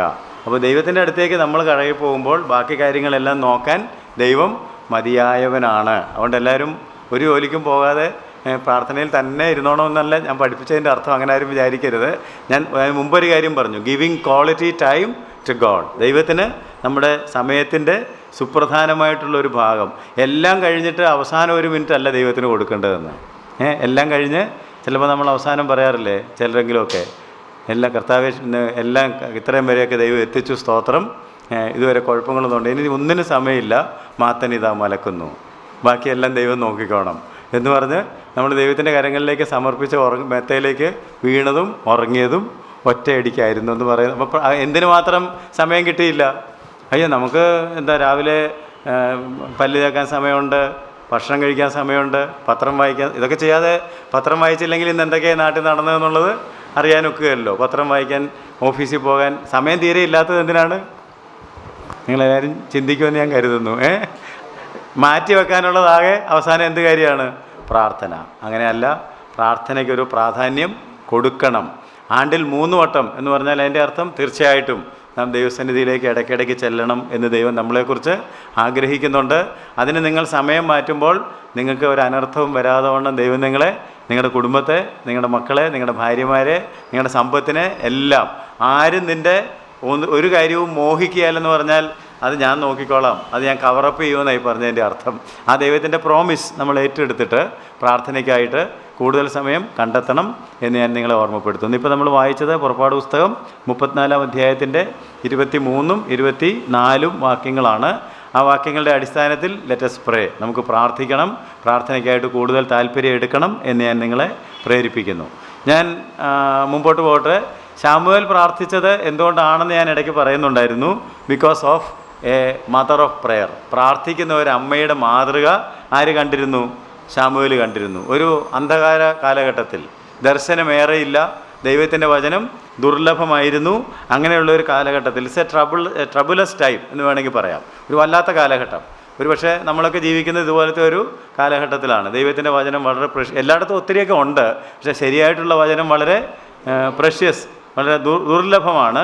വളരെ ഓപ്പൺ വിഷൻ, ദൈവത്തിൻ്റെ ആലോചനകൾ പരസ്യമായിട്ട് പറയാനും ദേശത്തെ അങ്ങനെ നയിക്കുവാനും ശക്തരായ ദൈവദാസന്മാർ വളരെ ചുരുങ്ങിയിരിക്കുന്ന ഒരു കാലഘട്ടത്തിലാണ് നമ്മൾ ജീവിക്കുന്നത്. അപ്പോൾ ആണ് പ്രാർത്ഥനയുടെ ആവശ്യം. കർത്താവെ കടാക്ഷിക്കണമേ, നീ പർവ്വതങ്ങൾ പുകയുവാൻ തക്കവണ്ണം ഇവയെ തൊടുവാൻ ആകാശം കീറി ഒന്ന് ഇറങ്ങി വന്നെങ്കിൽ കൊള്ളായിരുന്നു എന്ന് യെശയ്യാപ്രവാചകന്റെ പുസ്തകത്തിൽ നമ്മൾ വായിക്കുന്നത് പോലെ, അല്ലേ? തീയിൽ വെള്ളം തിളയ്ക്കുന്നത് പോലെ ഈ ജനമൊക്കെ ഒന്ന് തിളയ്ക്കുവാൻ തക്കവണ്ണം നീ ഒന്ന് ആകാശം കീറി ഇറങ്ങി വന്നെങ്കിൽ കൊള്ളാമായിരുന്നു എന്ന് ദൈവത്തോട് നമ്മളിങ്ങനെ പ്രാർത്ഥിക്കുമ്പോൾ, പ്രെയർ ഓഫ് ഫെയ്ത്ത്, വിശ്വാസത്തിൻ്റെ പ്രാർത്ഥന പ്രാർത്ഥിക്കുമ്പോൾ, അങ്ങനെ പ്രാർത്ഥന പ്രാർത്ഥിച്ച ഒരു സ്ത്രീയാണ്, ഒരമ്മയാണ്. ഞാൻ നേരത്തെ പറഞ്ഞു കഴിഞ്ഞു. ആ അമ്മയെ നിങ്ങൾ പരിശോധിച്ചാൽ simple faith and simple prayer, trusting God. ദൈവത്തെ ആശ്രയിച്ച് വലിയ ഘനഗംഭീരമായ പ്രാർത്ഥനയൊന്നും പ്രാർത്ഥിച്ചില്ല. ദൈവത്തെ അഡ്രസ്സ് ചെയ്തപ്പോഴൊക്കെ ആകാശത്തിൻ്റെയും ഭൂമിയുടെയും നാഥനായ ദൈവമേ എന്നൊന്നും പ്രാർത്ഥിച്ചില്ല. തൻ്റെ വാക്കുകൾ ആവിഷ്കരിച്ചതേ ഇല്ല. ആവിഷ്കരിച്ചോ? ഇല്ല. അവളുടെ ചുണ്ട് അനങ്ങിയതല്ലാതെ ശബ്ദങ്ങളൊന്നും പുറത്തേക്ക്. അതുകൊണ്ടാണ് കണ്ട ആളുകൾ അതിനെ തെറ്റിദ്ധരിക്കുവാനായിട്ട് ഇടയായത്. പക്ഷേ അവസാനം അവൾ പറയുന്നുണ്ട്, 9-ാം വാക്യം 1-ാം അധ്യായത്തിൻ്റെ 9 മുതൽ 19 വരെ നിങ്ങൾ വായിക്കണം. 9 ഒന്ന് വായിച്ചു തുടങ്ങി. അവർ ശീലോവിൽ വെച്ച് തിന്നുകയും കുടിക്കുകയും ചെയ്ത ശേഷം ഹന്ന എഴുന്നേറ്റ് പോയി. പുരോഹിതനായ ഏലി യഹോവയുടെ മന്ദിരത്തിൽ വാതിൽക്കൽ ആസനത്തിൽ ഇരിക്കുകയായിരുന്നു. അവൾ മനോവ്യസനത്തോടുകൂടി യഹോവയോട് പ്രാർത്ഥിച്ചു. എങ്ങനെയാ പ്രാർത്ഥിച്ചത്? മനോവ്യസനത്തോടുകൂടെ യഹോവയോട് പ്രാർത്ഥിച്ചു. നമ്മൾ പ്രാർത്ഥിക്കുമ്പം വേണ്ട ഒരു പ്രധാനപ്പെട്ട ക്വാളിറ്റി എന്ത് വേണം? ആത്മഭാരത്തോടെ പ്രാർത്ഥിക്കണം. മനോവ്യസനത്തോടെ. നമ്മളുടെ ആകുല ചിന്തകളല്ല, ഈ ദേശത്തിന് വേണ്ടിയുള്ള വിഷമമാണ്. മനോവ്യസനത്തോടെ പ്രാർത്ഥിച്ചു. എന്നിട്ട് കർത്താവ് അങ്ങനെയാണ് പ്രാണവേദനയിലായി അതിശ്രദ്ധയോടെ പ്രാർത്ഥിച്ചു. അങ്ങനെയാണ് പ്രാർത്ഥിക്കേണ്ടത്. എന്നിട്ട് അവൾ ഒരു നേർച്ച നേർന്നു. സൈന്യങ്ങളുടെ യഹോവേ, അടിയന്റെ സങ്കടം നോക്കി അടിയനെ ഓർക്കുകയും അടിയനെ മറക്കാതെ ഒരു പുരുഷ സന്താനത്തെ നൽകുകയും ചെയ്താൽ. ഉണ്ടോ? വളരെ കൃത്യമായിട്ടാണ് ചോദിക്കുന്നത്. എന്തെങ്കിലും ഒരു കുഞ്ഞിനെ തരണമെന്നല്ല പറഞ്ഞത്. കാരണം നമ്മൾ സാധാരണ പ്രാർത്ഥിക്കുമ്പോൾ ഏതെങ്കിലും ഒരു കുഞ്ഞിനെ കിട്ടിയാൽ, അതുകൊണ്ട് ഞാൻ നേരത്തെ പറഞ്ഞത്, കുഞ്ഞുങ്ങളില്ലാതിരുന്ന ഒരു അമ്മ എന്തെങ്കിലും ഒരു കുഞ്ഞിനെ കിട്ടാൻ വേണ്ടി അല്ല പ്രാർത്ഥിച്ചത്. ആണോ? Specific prayer. നീ എനിക്ക് എന്ത് നൽകണം? ഒരു പുരുഷ സന്താനം. കാരണം അങ്ങനെ ഒരാൾക്ക് മാത്രമേ ഈ ദേശത്തെ ഈ കാലഘട്ടത്തിൽ നയിക്കുവാനായിട്ട് കഴിയുകയുള്ളൂ എന്നുള്ള കാഴ്ചപ്പാടിൽ നിന്ന് എനിക്കൊരു പുരുഷ സന്തതിയെ തന്നാൽ അടിയൻ അവനെ ജീവപര്യന്തം യഹോവയ്ക്ക് കൊടുക്കും. ജീവപര്യന്തം കൊടുത്തല്ലോ, പറഞ്ഞ പോലെ തന്നെ ജീവപര്യന്തം യഹോവയ്ക്ക് കൊടുക്കും. അവന്റെ തലയിൽ ക്ഷൗരക്കത്തി തൊടുകയില്ല എന്ന് പറഞ്ഞു. എൻ്റെ അർത്ഥം എന്താണ്? അവൻ നാസീർ ആയിരിക്കും എന്നായി പറഞ്ഞത്. ദൈവത്തിന് വേണ്ടി നാസീർ വ്രതമൊക്കെ നേരത്തെ പഠിച്ചത് നിങ്ങൾ ഓർക്കുന്നുണ്ടെങ്കിൽ, അവൻ നാസീർ ആയിരിക്കും. അവൻ ദൈവത്തിന് വേണ്ടി അവനെ തന്നെ സമർപ്പിക്കുന്ന തരത്തിൽ ഞാൻ അവനെ പ്രേരിപ്പിച്ച് ആ തരത്തിൽ ഞാൻ അവനെ ദൈവത്തിന് നൽകും എന്നാണ് ഈ പറഞ്ഞതിൻ്റെ അർത്ഥം. ഓക്കെ. ഇങ്ങനെ അവൾ യഹോവയുടെ സന്നിധിയിൽ പ്രാർത്ഥിച്ചു കൊണ്ടിരിക്കുമ്പോൾ ഏലി അവളുടെ വായ് സൂക്ഷിച്ചു നോക്കി. ഹന്ന ഹൃദയം കൊണ്ട് സംസാരിച്ചതിനാൽ അവളുടെ ഏലി ഹൃദയം നോക്കിയില്ല. എങ്ങോട്ടാ നോക്കിയത്? വായിലേക്കാണ് നോക്കിയത്. എന്നാൽ ദൈവം വായിലോട്ടല്ല നോക്കിയത്, ഹൃദയത്തിലോട്ടാണ് നോക്കിയത്. ഇതാണ് മനുഷ്യനും ദൈവവും തമ്മിലുള്ള വ്യത്യാസം. അവിടെ വായ അനങ്ങുന്നത് കണ്ടപ്പോൾ ഏലി പുരോഹിതൻ മനസ്സിലായി ഇവള് എന്തോ ലഹരി പിടിച്ചിരിക്കുകയാണ്, അതുകൊണ്ട് പിച്ചും പേയും പറയുകയാണെന്നാണ് ധരിച്ചത്. എന്നാൽ അവൾ മനോവ്യസനം മൂലം വാക്കുകൾ ആവിഷ്കരിക്കാൻ കഴിയാതെ തൻ്റെ ദൈവമായ യഹോവയുടെ സന്നിധിയിൽ ഉച്ചരിച്ചു കൂടാത്ത ഞരക്കങ്ങളാൽ ദൈവത്തോട് പക്ഷപാതം ചെയ്യുകയായിരുന്നു. അങ്ങനെ നമ്മൾ വായിക്കുന്നില്ലേ? എങ്ങനെയാണ് ദൈവഹിതപ്രകാരം പക്ഷപാതം ചെയ്യേണ്ടതെന്ന് നമ്മൾ അറിയുന്നില്ല. എന്നാൽ ആത്മാവ് ഉച്ചരിച്ചു കൂടാത്ത ഞരക്കങ്ങളാൽ, അവിടെ വേദന നിമിത്തം അത് ഉച്ചരിക്കാൻ തന്നെ അവൾക്ക് കഴിയാത്ത തരത്തിൽ അവൾ ദൈവത്തോട് ഇങ്ങനെ പറഞ്ഞു. പക്ഷെ ദൈവത്തിന് മനസ്സിലായി ഇവളെന്താ ചോദിക്കുന്നത്, അവൾക്കും അറിയാം. ഞാൻ നേരത്തെ പറഞ്ഞു അവൾ സ്പെസിഫിക് ആയിട്ട് എന്താ ചോദിച്ചതെന്ന് നമുക്കും അറിയാം, ദൈവത്തിനും കാര്യം. അതാണ് പ്രാർത്ഥന. ദൈവം മനസ്സിലാക്കണം. അല്ലാതെ നമ്മൾ ആളുകളെ കേൾപ്പിക്കാൻ അല്ല പ്രാർത്ഥിക്കേണ്ടത്. പ്രാർത്ഥിക്കുന്ന ആരോടാ? ഞാൻ അങ്ങനെ ഒരിക്കലും ഒരു സംഭവം ഓർക്കുന്നുണ്ട്. എൻ്റെ അടുക്കലൊരു ദൈവദാസനിൽ നിന്ന് ഒരാൾക്ക് വേണ്ടി പ്രാർത്ഥിച്ചു കഴിഞ്ഞപ്പോൾ അവിടെ കേട്ടോണ്ടിരുന്ന വേറൊരു പാസ്റ്ററുണ്ട്. ആ പാസ്റ്റർ പറഞ്ഞു, പാസ്റ്റർ പ്രാർത്ഥിച്ചൊന്നും കേട്ടില്ലല്ലോ എന്ന് പറഞ്ഞുകൊണ്ട് ദൈവദാസൻ പറഞ്ഞു, ഞാൻ നിന്നോടല്ല പ്രാർത്ഥിച്ചത്. ഞാൻ ആരോടാ പ്രാർത്ഥിച്ചത്? ദൈവത്തോടാണ് പ്രാർത്ഥിച്ചത്. അരമണിക്കൂർ കഴിഞ്ഞപ്പോൾ പ്രാർത്ഥനയുടെ ഫലം കണ്ടു. ഈ ആൾക്കൊരു അസുഖമായിരുന്നു, അസുഖം മാറി. അപ്പോൾ നമുക്ക് ആ കോൺഫിഡൻസ് വേണമെന്നാണ് പറഞ്ഞത്. നമ്മൾ ആരോടാണ് പ്രാർത്ഥിച്ചത്? പക്ഷെ പലപ്പോഴും നമ്മുടെ പ്രാർത്ഥന ആരോടാണ്? ഇവിടെ ഇരിക്കുന്ന ആളുകളോടാണ്. അപ്പോൾ നമ്മൾ നല്ല പദങ്ങളൊക്കെ ഉപയോഗിച്ച് വളരെ ഭംഗിയായിട്ട് ആവിഷ്കരിച്ച് പ്രാർത്ഥിക്കാനായിട്ട് ശ്രമിക്കും. അപ്പോൾ ആ പ്രാർത്ഥന ആരോടായി? അപ്പോൾ നമ്മൾ ആരോടെങ്കിലും ഒന്ന് പ്രാർത്ഥിക്കാമെന്ന് ചോദിച്ചാൽ ചിലർ പറയില്ലല്ലോ ഞാൻ പ്രാർത്ഥിക്കുന്നില്ല, നിങ്ങൾ വേറെ ആരെങ്കിലും പ്രാർത്ഥിച്ചോ. അപ്പോൾ അവിടെ പ്രാർത്ഥന ആരോടായിട്ട് മാറുകയാണ്? ഈ കേട്ടിരിക്കുന്ന ആളുകളോടാണ്. അല്ല, നമ്മൾ പ്രാർത്ഥിക്കേണ്ടത് കേട്ടിരിക്കുന്ന ആളുകളോടല്ല, കേൾക്കുന്ന ദൈവത്തോടാണ്. അതുകൊണ്ട് നിങ്ങൾ ഉപയോഗിച്ച പദങ്ങളോ അല്ലെങ്കിൽ അതിൻ്റെ ഗ്രാമറോ അതിൻ്റെ ഘടനയോ ഒന്നുമല്ല പ്രധാനപ്പെട്ടത്. അതൊക്കെയാണ് ഈ ഏലി നോക്കിയത്. വായി നോക്കിക്കൊണ്ടിരിക്കുകയാണ് എന്തൊക്കെയാണ് വായിൽ നിന്ന് പുറത്തേക്ക് വരുന്നതെന്നുള്ളത്. പക്ഷേ ദൈവം നോക്കിയത് എങ്ങോട്ടാണ്? അവിടെ ഹൃദയം. അവൾ പറഞ്ഞല്ലോ, ഞാൻ മനോവ്യസനമുള്ള ഒരു സ്ത്രീ. വായിക്കാം, നമുക്ക് അടുത്ത വാക്യം വായിക്കാം. എന്താ പറഞ്ഞേക്കുന്നത്? ഹന്ന ഹൃദയം കൊണ്ട് സംസാരിച്ചതിനാൽ, അവൾ ഹൃദയം കൊണ്ട് സംസാരിച്ചതിനാൽ അവളുടെ അധരം അനങ്ങിയതല്ലാതെ ശബ്ദം കേൾക്കുവാനില്ലായിരുന്നു. ആകയാൽ അവൾക്ക് ലഹരി പിടിച്ചിരിക്കുന്നു എന്ന് ഏലിക്ക് തോന്നിപ്പോയി. ഏലി അവളോട് നീ എത്രത്തോളം ലഹരി പിടിച്ചിരിക്കും? നിന്റെ വീഞ്ഞിറങ്ങട്ടെ എന്ന് പറഞ്ഞു. അതിന് ഹന്ന ഉത്തരം പറഞ്ഞത്, അങ്ങനെയല്ല യജമാനനെ, ഞാൻ മനോവ്യസനമുള്ളൊരു സ്ത്രീ. കണ്ടോ, ഞാൻ മനോവ്യസനമുള്ള ഒരു സ്ത്രീ, ഞാൻ വീഞ്ഞോ മദ്യമോ കുടിച്ചിട്ടില്ല. യഹോവയുടെ സന്നിധിയിൽ എന്റെ ഹൃദയം പകരുകയത്രേ ചെയ്തത്. അതാണ് പ്രാർത്ഥന. യഹോവയുടെ സന്നിധിയിൽ എന്റെ ഹൃദയം പകരുകയാണ്. ഹൃദയവേദനയിൽ നിന്ന് ദൈവസന്നിധിയിൽ നമ്മുടെ വേദന പകരുന്നതാണ് പ്രാർത്ഥന. പകരുക എത്രേ ചെയ്തത്? ഓക്കെ. അടിയനെ ഒരു നീച സ്ത്രീയായി വിചാരിക്കരുതേ. അടിയൻ സങ്കടത്തിന്റെയും വ്യസനത്തിന്റെയും ആധിക്യം കൊണ്ടാകുന്നു സംസാരിച്ചത്. സങ്കടത്തിന്റെയും വ്യസനത്തിന്റെയും ആധിക്യം. എന്തിന്റെ സങ്കടമാണ്? ഒരു കൊച്ചില്ലാത്തതിന്റെ സങ്കടമാണോ? ഇതാണ് ഞാൻ നേരത്തെ നിങ്ങളോട് ചോദിച്ചത്. ഒരു കുട്ടി ഇല്ലാത്തതിന്റെ സങ്കടവും വ്യസനവുമാണോ? അല്ല. ഈ ദേശത്തെ നയിക്കുവാൻ, ഈ ദേശത്തിന് അതാണ് നമ്മൾ അടുത്ത അധ്യായങ്ങളിലേക്ക് വരുമ്പോൾ കാണുന്നത്. ആ കാലത്ത് ദർശനം ഏറെയില്ല, ദൈവത്തിൻ്റെ വചനം ദുർലഭമായിരുന്നു. ഇങ്ങനെ ഒരു കാലഘട്ടത്തിൽ ഈ ദേശത്തെ നയിക്കുവാൻ, ദൈവാലോചന കൊടുക്കുവാൻ ഒരു പൈതൽ വേണം, ഒരു പുരുഷൻ വേണം എന്നുള്ള ആഗ്രഹത്തിൽ നിന്നാണ് ഇവള് മനോവ്യസനവും സങ്കടവും ഒക്കെയുള്ള ആളായിട്ട് മാറുന്നത്.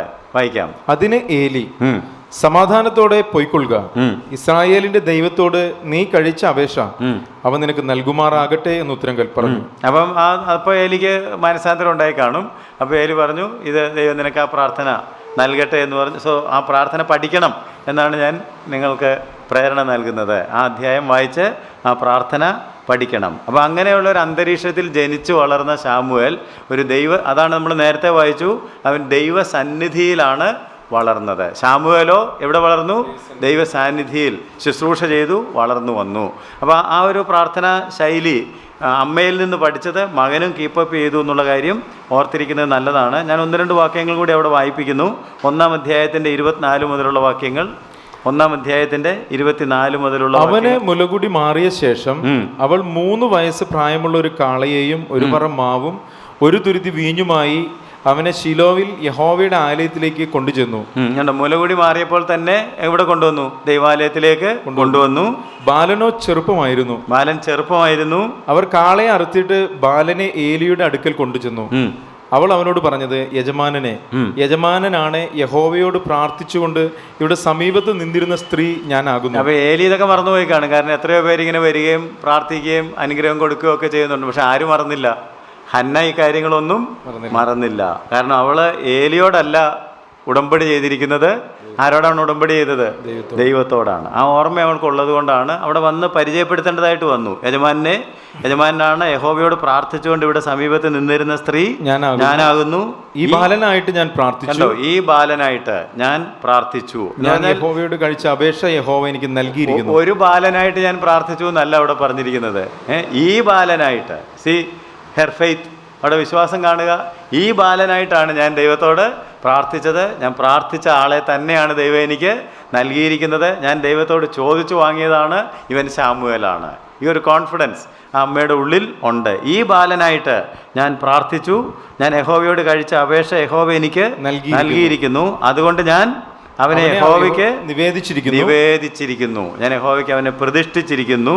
അവൻ ജീവപര്യന്തം യഹോവയ്ക്ക് നിവേദിതനായിരിക്കും. അതാണ് നാസീർ എന്ന് ഞാൻ പറഞ്ഞത്. അവൻ ജീവപര്യന്തം യഹോവയ്ക്ക് നാസീർ ആയിരിക്കും, നിവേദിതനായിരിക്കും. അവൾ അവിടെ യഹോവയെ നമസ്കരിച്ചു. അവർ ദൈവത്തെ ആരാധിച്ചിട്ട് മടങ്ങി പോകുന്നതായിട്ടാണ് നമ്മൾ. അപ്പം കുഞ്ഞിനെ ചെറിയ പ്രായത്തിൽ തന്നെ ദൈവത്തിനായിട്ട് അവൾ സമർപ്പിച്ചു. 2-ാം അധ്യായത്തിൻ്റെ 12 മുതൽ 26 വരെ നിങ്ങൾ വായിക്കണം. എല്ലാം വായിക്കേണ്ടതാണെങ്കിലും ഞാൻ വളരെ പ്രധാനപ്പെട്ടത് എടുത്തു പറയുകയാണ്. ഞാനിപ്പോൾ 2 വാക്യം മാത്രം വായിപ്പിക്കുന്നു. 2:18 26. ശമൂവേൽ എന്ന ബാലനോ പഞ്ഞിനൂൽ കൊണ്ടുള്ള അങ്കി ധരിച്ചു യഹോവയുടെ സന്നിധിയിൽ ശുശ്രൂഷ ചെയ്തു പോകും. നമ്മൾ നേരത്തെ വായിച്ചതാണ്. യഹോവയുടെ സന്നിധിയിലാണ് അവൻ ശുശ്രൂഷിച്ച് വളർന്നു വന്നത്. 26-ാം വാക്യം. ശമൂവേൽ ബാലനോ വളരും തോറും യഹോവയ്ക്കും മനുഷ്യർക്കും പ്രീതിയുള്ളവനായി തീർന്നു. നമ്മൾ യേശുവിനെ കുറിച്ച് വായിക്കുന്ന പോലെ തന്നെയാണ് അല്ലേ? പൈതൽ വളർന്നു, അവൻ ദൈവത്തിനും മനുഷ്യർക്കും ദൈവത്തിൻ്റെയും മനുഷ്യരുടെയും കൃപ അനുഭവിച്ച് വളർന്നു എന്ന് പറഞ്ഞതുപോലെ ശമൂവേൽ ബാലൻ വളരും തോറും യഹോവയ്ക്കും മനുഷ്യർക്കും പ്രീതിയുള്ളവനായിരുന്നു. വളരും തോറും ആളുകൾക്ക് തലവേദനയായെന്നല്ല പറഞ്ഞത്, ആളുകൾക്ക് പ്രയോജനമുള്ള കൃപയുള്ള ഒരാളായിട്ടാണ് വളർന്ന് വന്നത്. മൂന്നാം അധ്യായത്തിലാണ് പ്രാർത്ഥിച്ച് ദൈവത്തിൽ നിന്ന് ഉത്തരം കിട്ടുന്ന ആദ്യത്തെ സന്ദർഭം. ആദ്യത്തെ 19-20 വാക്യങ്ങൾ നിങ്ങൾ വായിക്കണം എന്ന് ഞാൻ പറഞ്ഞു. എങ്കിലും 1-2 വാക്യങ്ങൾ ഇപ്പോൾ ഞാൻ വായിപ്പിക്കുന്നു. 10-ാം വാക്യം, 3:10. അപ്പോൾ യഹോവ വന്നു നിന്ന് മുമ്പിലത്തെ പോലെ ശമൂവേലേ ശമൂവേലേ എന്ന് വിളിച്ചു. അതിന് ശമൂവേൽ, അരുളി ചെയ്യണമേ, അടിയൻ കേൾക്കുന്നു എന്ന് പറഞ്ഞു. യഹോവ ശമൂവേലിനോട് അരുളി ചെയ്തത്, ഇതാ ഞാൻ ഇസ്രായേലിൽ ഒരു കാര്യം ചെയ്യും, അത് കേൾക്കുന്നവന്റെ ചെവി രണ്ടും. ഞാൻ നിങ്ങളുടെ ശ്രദ്ധയിലേക്ക് കൊണ്ടുവരുന്നത്, യഹോവ ശമൂവേലേ ശമൂവേലേ എന്ന് അവനെ വിളിച്ചു. അതിന് ശമൂവേൽ, അരുളി ചെയ്യണമേ, അടിയൻ കേൾക്കുന്നു. ഇത് നമ്മളുടെ ഒരു പ്രാർത്ഥനയായി മാറട്ടെ. പ്രാർത്ഥിച്ചിട്ട് ദൈവം അരുളി ചെയ്യുന്നത് എന്താണെന്ന് കേൾക്കാനുള്ള ഒരു ഒരുക്കം നമുക്ക് ആവശ്യം എന്ന് മാത്രം ഞാൻ നിങ്ങളെ ഓർമ്മപ്പെടുത്തുന്നു. 19-20 വാക്യങ്ങൾ കൂടി വായിക്കാം. എന്നാൽ ശമൂവേൽ വളർന്നു, യഹോവ അവനോട് കൂടെ ഉണ്ടായിരുന്നു. ശമൂവേൽ വളർന്നു, യഹോവ അവനോട് കൂടെ ഉണ്ടായിരുന്നു. അവന്റെ വചനങ്ങളിൽ ഒന്നും നിഷ്ഫലമാകുവാൻ ഇടവരുത്തിയതുമില്ല. അവന്റെ വചനങ്ങളിൽ ഒന്നും നിഷ്ഫലമാകുവാൻ ഇടവരുത്തിയതുമില്ല. ദാൻ മുതൽ ബേർഷേബ വരെയുള്ള ഇസ്രായേലൊക്കെയും ശമൂവേൽ യഹോവയുടെ വിശ്വസ്ത പ്രവാചകൻ എന്ന് ഗ്രഹിച്ചു. ഇങ്ങനെ യഹോവ ശീലോഹിൽ വെച്ച് ശമൂവേലിനോട് യഹോവയുടെ വചനത്താൽ വെളിപ്പെട്ട ശേഷം യഹോവ വീണ്ടും വീണ്ടും ശീലോഹിൽ വെച്ച് പ്രത്യക്ഷനായി. ഇത് കൂടുതൽ പറയേണ്ടതില്ലല്ലോ. ദൈവത്തിൻ്റെ വചനത്താൽ വെളിപ്പെട്ട ശേഷം ശമൂവേലിന് ദൈവം എങ്ങനെ വെളിപ്പെട്ടത്? Through his word. ദൈവത്തിൻ്റെ വചനത്താൽ വെളിപ്പെട്ട ശേഷം വീണ്ടും വീണ്ടും ദൈവം അവന് അപ്പോൾ there was an interaction between God and Samuel. ശമൂവേലും ദൈവവും തമ്മിൽ ഇടയ്ക്കിടയ്ക്ക് ഒരു എൻകൗണ്ടർ, ഇടപെടൽ ഉണ്ടായിരുന്നു. ദൈവം പ്രത്യക്ഷപ്പെട്ടു, ശമൂവേൽ അവിടെ വന്നു, വീണ്ടും ദൈവം വന്നു, അങ്ങനെ ദൈവവും. അതാണ് ഞാൻ നേരത്തെ പറഞ്ഞത്, when you spend quality time with God, ദൈവമായിട്ട് നമുക്ക് ഇടപെടാൻ, ഇൻ്ററാക്ട് ചെയ്യാനായിട്ട് ഇടയായിത്തീരും. ആ ഇൻ്ററാക്ഷനാണ് പ്രാർത്ഥന എന്ന് പറയുന്നത്. അങ്ങോട്ടും ഇങ്ങോട്ടും ഇടപെടുകയാണ്. ദൈവത്തോട് ഇടപെട്ടു, ദൈവം ഇങ്ങോട്ട് ഇടപെട്ടു, വചനത്തിൽ കൂടി ദൈവം സംസാരിച്ചു, ദൈവം ചില വെളിപ്പാടുകൾ നൽകി. അങ്ങനെ ദൈവവുമായിട്ട് നമ്മൾ എന്ത് ചെയ്യണം? സമയം ചെലവഴിക്കണം. അതുകൊണ്ടാണ് ഞാൻ നേരത്തെ എ മാൻ ഓഫ് പ്രെയർ എന്നൊക്കെ പറഞ്ഞത്. The key not of his life was prayer എന്നൊക്കെ പറഞ്ഞത് ഓർക്കുന്നുണ്ടോ? ഇങ്ങനെ വീണ്ടും വീണ്ടും ദൈവവുമായിട്ട് ഇടപെട്ടാണ് ശമൂവേൽ വളർന്നു വന്നത്. അങ്ങനെയാണെങ്കിൽ നമ്മൾ ശമൂവേലിനെ കുറിച്ച് എന്താണ് വാസ്തവത്തിൽ പഠിക്കേണ്ടത് എന്ന് ചോദിച്ചാൽ, ശമൂവേലിനെ കുറിച്ച് മുഴുവൻ ഇപ്പോൾ ഇങ്ങനെ വായിച്ച് ഞാനിപ്പോൾ എൻ്റെ ശൈലി കണ്ടപ്പോൾ നിങ്ങൾ വിചാരിച്ച് കാണും, സാറ് ശൈലി മാറിയല്ലോ, 1-ാം അധ്യായത്തിൽ വാക്യങ്ങളൊക്കെ വായിച്ച് ഓരോന്നിങ്ങനെ പഠിപ്പിക്കാൻ തുടങ്ങിയല്ലോ. ഇല്ല, ശൈലി മാറിയതല്ല, ഏറ്റവും പ്രധാനപ്പെട്ട ചില കാര്യങ്ങൾ പറയാതെ പോകാൻ ഒക്കാത്തത് കൊണ്ട് ഒന്ന് പറഞ്ഞെന്ന് മാത്രമേ ഉള്ളൂ. ഞാൻ ആദ്യത്തെ 8 അധ്യായങ്ങൾ പരിചയപ്പെടുത്താമെന്നാണ് പറഞ്ഞത്. പക്ഷേ ഇപ്പോഴും നമ്മൾ 1-2 അധ്യായത്തിലൊക്കെ വട്ടം തിരിഞ്ഞ് നിൽക്കുകയാണ്. അതെന്തുകൊണ്ടാണെന്ന് ചോദിച്ചാൽ, അവിടെ ഒരുപാട് നിധികൾ കിടക്കുന്നുണ്ട്. ഒന്ന് കുഴിച്ചെടുക്കണമെന്ന് നിങ്ങളെ പ്രേരിപ്പിക്കാൻ വേണ്ടിയാണ്. It's A mine. അതിനകത്ത് നിങ്ങൾ ഡിഗ് ചെയ്താൽ ഒരുപാട് കാര്യങ്ങളൊക്കെ കിട്ടും എന്ന് ഞാൻ നിങ്ങളെ ഓർമ്മപ്പെടുത്തുന്നു. എന്നാൽ ശമൂവേലിനെ കുറിച്ച് പൊതുവായിട്ട് നമ്മൾ പഠിക്കാനായിട്ട് ശ്രമിക്കുമ്പോൾ ഏറ്റവും പ്രധാനമായിട്ട് നമ്മുടെ മനസ്സിലേക്ക് വരേണ്ട ഒരു കാര്യം, ഈ രാജാക്കന്മാർ ഭരണം തുടങ്ങാൻ പോവുകയാണ് എന്നുള്ളത് കൊണ്ട് ദൈവം ഒരു കാര്യം ചെയ്തത് നമ്മളിപ്പോൾ പറഞ്ഞു. എന്താ? ദൈവം തന്നെ വെളിപ്പെടുത്തി, ഞാൻ സൈന്യങ്ങളുടെ യഹോവ. മറ്റൊരു കാര്യം ദൈവം ഇപ്പോൾ ചെയ്യാൻ പോകുന്നത് എന്താണെന്ന് ചോദിച്ചാൽ, ന്യായപ്രമാണമൊക്കെ ദൈവം കൊടുത്തു, എന്നിട്ട് അതനുസരിച്ച് ജീവിക്കാൻ ഈ ജനത്തോട് പറഞ്ഞു. പക്ഷേ ഈ ജനത്തിൻ്റെ താല്പര്യം ന്യായപ്രമാണം അനുസരിച്ച് കൃത്യമായിട്ട് പോവുക എന്നുള്ളതല്ല എന്നും ദൈവത്തിന് മനസ്സിലായി തുടങ്ങി. അതുകൊണ്ടാണ് അവർ ന്യായപ്രമാണത്തിൽ നിന്ന് വ്യതിചലിച്ച് ചുറ്റുമുള്ള ഞങ്ങളുടെ ജാതികൾക്കുള്ളതുപോലെ ഞങ്ങൾക്കും ഒരു രാജാവിനെ വേണമെന്ന് ആവശ്യപ്പെട്ടതും ഇപ്പോൾ ദൈവം ഒരു രാജാവിനെ ആകാനായിട്ട്. കാരണം ദൈവം ശമൂവേലിനോട് പറഞ്ഞ മറുപടി ഒന്നും നമ്മൾ മുഴുവൻ വായിച്ചില്ല. ദൈവം പറഞ്ഞത് എന്താണെന്ന് ചോദിച്ചാൽ, അവർ നിന്നെയല്ല എന്നെയാണ് തള്ളിക്കളഞ്ഞിരിക്കുന്നതെന്നാണ്. അപ്പോൾ അത് ദൈവത്തിന് മനസ്സിലായി, അവരെന്നെ തള്ളിക്കളഞ്ഞു. ഞാൻ പണ്ട് ആവർത്തനം പഠിപ്പിച്ചപ്പോൾ നിങ്ങളോടൊരു കാര്യം പറഞ്ഞത് ഓർമ്മയുണ്ടോ എന്ന് എനിക്കറിയത്തില്ല. ദൈവം നമ്മെ തിരഞ്ഞെടുത്തു, ഇനി നാം ദൈവത്തെ തിരഞ്ഞെടുക്കണം. God elected us, chosen us. പക്ഷേ ഇനി നമ്മൾ എന്ത് ചെയ്യണം? We must choose God. തിരിച്ച് ദൈവത്തെ നമ്മൾ സ്വമനസാ തിരഞ്ഞെടുക്കുക എന്നുള്ളത് നമ്മുടെ ഒരു ചോയ്സാണ്, നമ്മുടെ ഒരു തീരുമാനമാണ്. അത് പലപ്പോഴും നമ്മൾ ചെയ്യുന്നില്ലെന്നുള്ളതാണ് ഇവർക്കും പറ്റിയത്. ദൈവം തിരഞ്ഞെടുത്തു, ദൈവം അവരെ അനുഗ്രഹിച്ചു, പ്രമാണങ്ങളൊക്കെ കൊടുത്തു. പക്ഷെ ഇവർ തിരിച്ച് ദൈവത്തെ തിരഞ്ഞെടുത്തില്ല, ദൈവത്തെ എന്ത് ചെയ്തു? തിരസ്കരിച്ചു. അതാണ് ദൈവം പറഞ്ഞത്, അവർ എന്നെയാണ് എന്ത് ചെയ്തിരിക്കുന്നത്? തള്ളിക്കളഞ്ഞിരിക്കുന്നത്. അങ്ങനെ പക്ഷെ അങ്ങനെ ഇവർ തള്ളിക്കളഞ്ഞത് കൊണ്ട് ദൈവത്തിന് ഇവരെ തള്ളാൻ ഒക്കുകയില്ല. ഒക്കുമോ? നമ്മൾ ദൈവത്തെ തള്ളിക്കളഞ്ഞാലും അവൻ്റെ സ്വഭാവം ത്യജിപ്പാൻ അവന് കഴിയുക. നമ്മുടെ സ്വഭാവം ദൈവത്തിൻ്റെ സ്വഭാവം. നിങ്ങൾ അവിശ്വസ്തരായി തീർന്നാലല്ല, നമ്മൾ അവിശ്വസ്തരായി തീർന്നാലും തീമോഥെയോസിൻ്റെ ലേഖനത്തിൽ അവൻ വിശ്വസ്തനായി പാർക്കുന്നു, അവൻ്റെ സ്വഭാവം ത്യജിപ്പാൻ അവന് അപ്പോൾ ദൈവം എന്ത് ചെയ്തു? ദൈവം എന്ത് ചെയ്തെന്ന് ചോദിച്ചാൽ ഗോഡ് സ്റ്റാർട്ടഡ് റേസിങ് പ്രോഫറ്റ്സ്. അപ്പോൾ ഈ സമയം മുതൽ നമ്മളിനി പ്രവാചകന്മാരെ കാണും. അതുകൊണ്ട് ശമൂവേൽ ആരാണെന്ന് ചോദിച്ചാൽ അവസാനത്തെ ന്യായാധിപനും ഒന്നാമത്തെ പ്രവാചകനും. അപ്പോൾ നിങ്ങൾ ഉടനെ ചോദിക്കുക, ഇതിന് മുമ്പ് പ്രവാചകന്മാരാരും ഇല്ലായിരുന്നോ? പിന്നെ ഉണ്ടായിരുന്നു. മോശ തന്നെ ആരായിരുന്നു? എന്താണ് പ്രവാചകൻ എന്ന് പറഞ്ഞാൽ എന്താണ്? ആരാണ് പ്രവാചകൻ? ആരാണ് പ്രവാചകൻ? നമ്മൾ നേരത്തെ പഠിച്ചിട്ടുണ്ട്. പുറപ്പാട് പുസ്തകം 7-ാം അധ്യായത്തിൻ്റെ 1-ാം വാക്യം ഒന്നുകൂടെ വായിക്കുന്നത് നല്ലതായിരിക്കും. പുറപ്പാട് പുസ്തകം 7-ാം അധ്യായത്തിൻ്റെ ഭാവി പറയുന്നവനല്ല പ്രവാചകൻ. നമ്മൾ അങ്ങനെയാണ് പലപ്പോഴും ധരിച്ചു വെച്ചിരിക്കുന്നത്. പക്ഷെ ആരാണ് പ്രവാചകൻ? യഹോവ മോശയോട് അരുളി ചെയ്തത്, നോക്കൂ, ഞാൻ നിന്നെ ഫറവോന് ദൈവമാക്കിയിരിക്കുന്നു, നിന്റെ സഹോദരൻ അഹരോൻ നിനക്ക് പ്രവാചകനായിരിക്കും. അഹരോൻ നിനക്ക് പ്രവാചകനായിരിക്കും എന്ന് പറഞ്ഞാൽ നിനക്ക് സംസാരിക്കാൻ തടസ്സമുള്ളത് കൊണ്ട് നിനക്ക് പകരം സംസാരിക്കുന്നത് ആരായിരിക്കും? മോശയ്ക്ക് സംസാരിക്കാൻ തടസ്സമുള്ളത് കൊണ്ട് പകരം സംസാരിക്കുന്നത് അത് തന്നെ ഇവിടുത്തെ പ്രശ്നം. ദൈവത്തിന് ഇപ്പോൾ സംസാരിക്കാൻ തടസ്സമുണ്ട്. എന്താ തടസ്സം? കേൾക്കാൻ ആളില്ല. മനസ്സിലായില്ലെന്ന് തോന്നുന്നു. വചനം ദുർലഭമാണ്, ദർശനം കൊടുത്താലും. ഇന്നലെ സ്വപ്നം കണ്ടായിരുന്നു എന്ന് ചോദിച്ചാൽ കണ്ടായിരുന്നു. എന്താണെന്ന് എഴുന്നേൽക്കുന്നതിന് മുമ്പ് മറന്നുപോയി. എന്തോ കണ്ടായിരുന്നു. അതുകൊണ്ടല്ലേ ഒരു രാജാവ് ആളുകളെ വിളിച്ചിട്ട് പറഞ്ഞാൽ സ്വപ്നം കണ്ടു, മറന്നുപോയി, സ്വപ്നവും പറയണം, ഇല്ലെങ്കിൽ തല കാണില്ല. നോക്കണേ മനുഷ്യൻ്റെ ഗതികേട്. സ്വപ്നം ചിലരൊക്കെ പറഞ്ഞു സ്വപ്നം പറഞ്ഞാൽ അർത്ഥം ഇതാ നമ്മുടെ ഗതികേട്. മനസ്സിലായില്ലേ? ഇപ്പോൾ സ്വപ്നവും പറയണം, അതിൻ്റെ അർത്ഥവും പറയണം. രണ്ടും പറഞ്ഞപ്പോൾ പുള്ളിക്ക് സന്തോഷമായി. അതുകൊണ്ട് നമ്മളും ഒത്തിരി സ്വപ്നങ്ങളൊക്കെ കാണുന്നുണ്ട്. എന്തെങ്കിലുമൊക്കെ ഇന്നലെ ഞാനും കണ്ടതായിരുന്നു എന്ന് പറയും. പക്ഷേ അതെപ്പോഴാണ് ഓർത്തത്? വേറൊരുത്തം പറഞ്ഞപ്പോഴാണ് ഓർത്തത്. അപ്പോൾ ഞാൻ പറഞ്ഞതിൻ്റെ അർത്ഥം ഈ കാലഘട്ടത്തിൽ ആളുകൾക്ക് ദർശനവുമില്ല, വെളിപ്പാടുമില്ല, താല്പര്യവുമില്ല, വചനവുമില്ല. അപ്പോൾ ദൈവം തീരുമാനിച്ചു ചില പ്രവാചകന്മാരെ ദൈവത്തിന് പകരം സംസാരിക്കാൻ. ഞാൻ പറഞ്ഞതൊക്കെ മനസ്സിലായോ? മോശയ്ക്ക് സംസാരിക്കാൻ തടസ്സമുള്ളത് വിക്കായിരുന്നു. ദൈവത്തിന് വിക്കുണ്ടെന്ന് ഞാൻ പഠിപ്പിച്ചില്ല. ദൈവത്തിന് സംസാരിക്കാൻ തടസ്സമുണ്ടെന്ന് പറഞ്ഞാൽ ദൈവം സംസാരിച്ചാൽ കേൾക്കാൻ അല്ല. ദൈവം യഹോവയായ ദൈവം സൂര്യൻ്റെ ഉദയം മുതൽ അസ്തമാനം വരെയും ഭൂമിയെ എന്ന് പറഞ്ഞാൽ എന്നെയും നിങ്ങളെയും വിളിച്ചുകൊണ്ടിരിക്കുക. പക്ഷേ നമുക്ക് കേൾക്കാൻ നേരമില്ല. പിന്നെ എങ്ങനെ? നമ്മളിങ്ങനെ പറഞ്ഞുകൊണ്ടും മറ്റ് ജോലിക്കൊക്കെ പൊയ്ക്കൊണ്ടിരിക്കുന്നത് കൊണ്ട് നോബഡി ഈസ് ലിസണിങ്. യഹോവയെ അരുളി ചെയ്യണമേ, അടിയൻ കേൾക്കുന്നു എന്ന് പറയാൻ ആളുകൾ വിരളമാണ്. അപ്പോൾ ദൈവം എന്താ ചെയ്തതെന്ന് വെച്ച് കഴിഞ്ഞാൽ കേൾക്കാൻ സന്നദ്ധനായ ഒരുത്തനെ ആരാക്കി മാറ്റി? പ്രവാചകനാക്കി, ദൈവത്തിൻ്റെ വക്താവാക്കിയെന്ന്. അതാണ് പ്രവാചകൻ. പാർട്ടിയുടെ വക്താവാക്കി എന്ന് പറയുന്നത് പോലെ ശമൂവേലിനെ ആരാക്കി? ദൈവത്തിൻ്റെ വക്താവാക്കി, പ്രവാചകനാക്കി. അതുകൊണ്ട് ദൈവത്തിന് പറയാനുള്ള കാര്യമൊക്കെ ഇങ്ങേര് കേൾക്കുമെന്ന് മനസ്സിലായി. കാരണം നമ്മൾ നേരത്തെ വായിച്ച കാര്യങ്ങളൊക്കെ മറന്നു പോകരുത്. ശമൂവേൽ ദൈവത്തോട്, ദൈവം ശമൂവേലിനോട് ഉത്തരമരുളി ചെയ്തു എന്നൊക്കെ പറഞ്ഞാൽ നിങ്ങൾ ഓർക്കുന്നുണ്ടല്ലോ. അപ്പോൾ ഏത് പ്രശ്നത്തിൻ്റെ നടുവിലും പ്രാർത്ഥിക്കുന്ന ഒരാളിപ്പോൾ ഉണ്ട്. ആരാ ഉള്ളത്? ശമൂവേലുണ്ട്. അതിന് ഉത്തരം കൊടുക്കാൻ ദൈവം സന്നദ്ധനാണ്. അപ്പോൾ ശമൂവേലിനോട് ദൈവം പറഞ്ഞു, ഒരു കാര്യം ചെയ്യും, ഞാൻ നിന്നെ എൻ്റെ വക്താവായിട്ട്.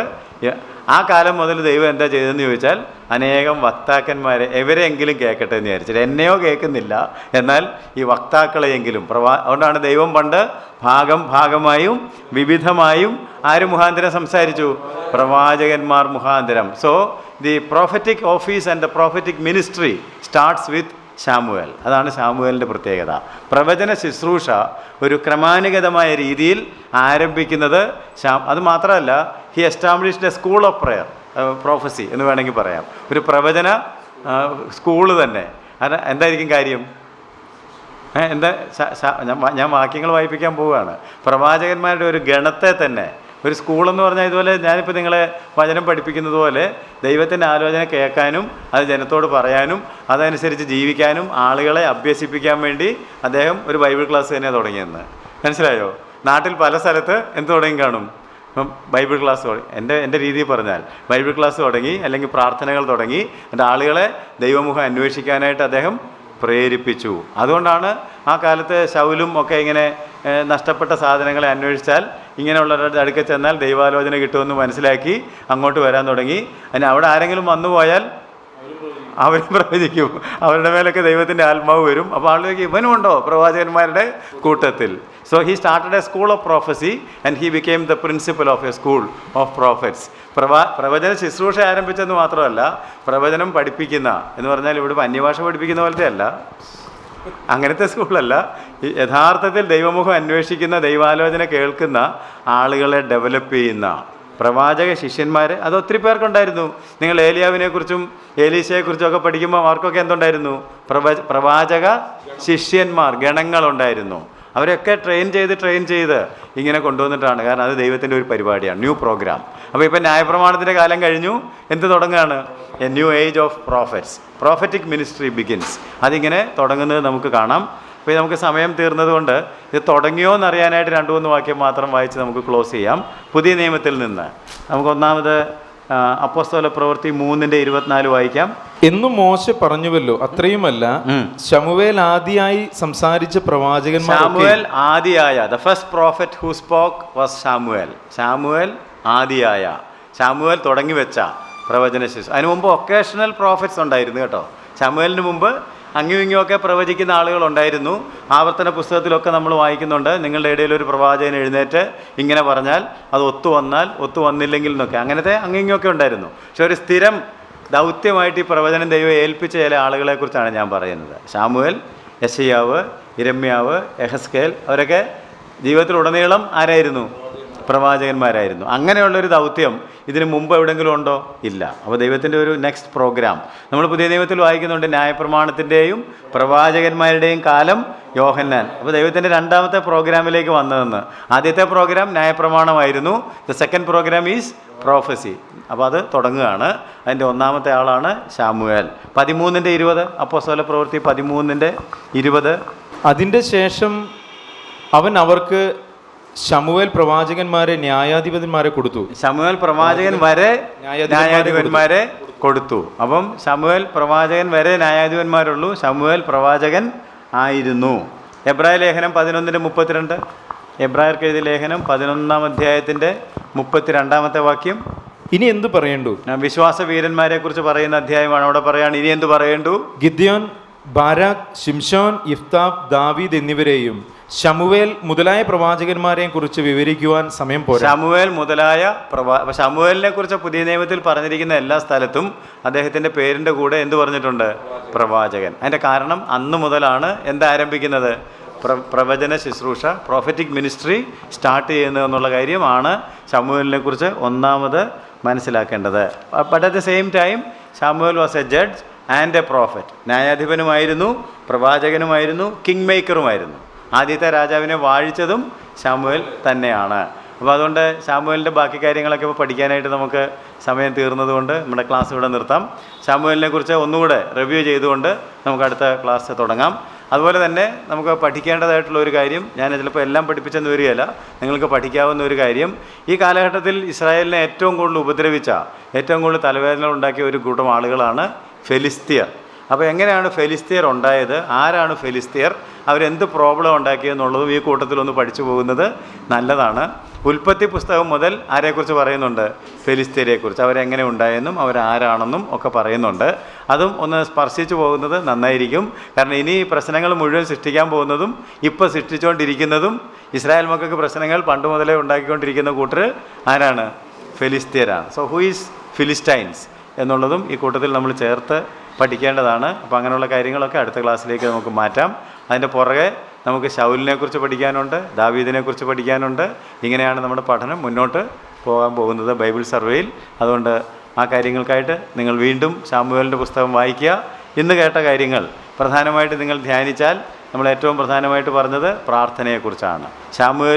ശമൂവേലിൻ്റെ അമ്മയും ഒക്കെ ഒരു ഇരുളടഞ്ഞ യുഗത്തിൽ പ്രാർത്ഥനയാൽ ലോകത്തിന് ദൈവത്തിൻ്റെ വെളിച്ചം കാണിച്ചു കൊടുത്തവരായിരുന്നു. നമ്മൾ ജീവിക്കുന്ന ഈ കാലഘട്ടത്തിലും നമ്മുടെ പ്രധാനപ്പെട്ട ദൗത്യം എന്താണ്? Become men of prayer. പ്രാർത്ഥനാ മനുഷ്യന്മാരാകുക, ദൈവത്തിൽ നിന്ന് ആലോചനകൾ പ്രാപിക്കുക. വചനം ദുർലഭമാണ്, ദർശനം ഏറെയില്ല.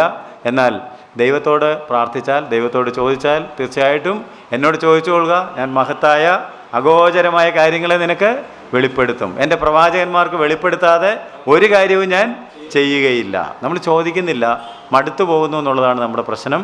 നമുക്ക് മടുത്തു പോകാതെ എപ്പോഴും ദൈവത്തോട് പ്രാർത്ഥിക്കുവാൻ, ഈ കാലഘട്ടത്തിലേക്ക് വേണ്ട ചില ആളുകളെ ദൈവം എഴുന്നേൽപ്പിക്കുവാൻ നമുക്ക് ദൈവത്തോട് പ്രാർത്ഥിക്കാം. നമ്മുടെ തലകളെ വണക്കാം. സ്വർഗ്ഗസ്ഥ പിതാവായ ദൈവമേ, പിന്നെയും ഞങ്ങൾ തിരുസനിലേക്ക് അടുത്ത് വന്ന് ഒരു പ്രാവശ്യം കൂടെ പ്രാർത്ഥിക്കുന്നു. ശമൂവേലിനായിട്ട് സ്തോത്രം ചെയ്യുന്നു. ഹന്നയ്ക്കായിട്ട് ഞങ്ങൾ നിൻ്റെ നാമത്തെ സ്തുതിക്കുന്നു. വേദപുസ്തകം ഞങ്ങൾക്ക് വെളിപ്പെടുത്തുന്ന വിശ്വാസ വീരന്മാർക്കായിട്ട്, പ്രാർത്ഥനാ വീരന്മാർക്കായിട്ട് ഞങ്ങൾ തിരുനാമത്തെ നന്ദിയോട് സ്തോത്രം ചെയ്യുന്നു. ഞങ്ങളുടെ സമയത്തിൻ്റെ സിംഹഭാഗവും കർത്താവെ പ്രാർത്ഥനയ്ക്കായിട്ട്, ദൈവത്തോട് ഇടപെടുന്നതിനായിട്ട് തരുവാനായിട്ട് ഞങ്ങളെ സഹായിക്കണം.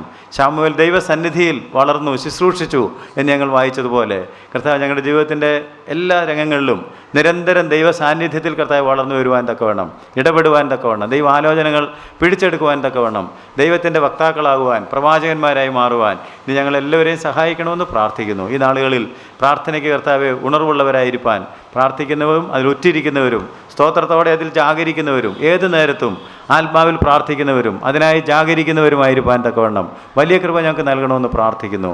കർത്താവ്, എന്നാൽ വേണ്ട പോലെ പ്രാർത്ഥിക്കുവാൻ ഞങ്ങൾക്കറിയില്ല. നിൻ്റെ പരിശുദ്ധാത്മാവ് ഞങ്ങളെ അതിനകത്ത് സഹായിക്കുമല്ലോ.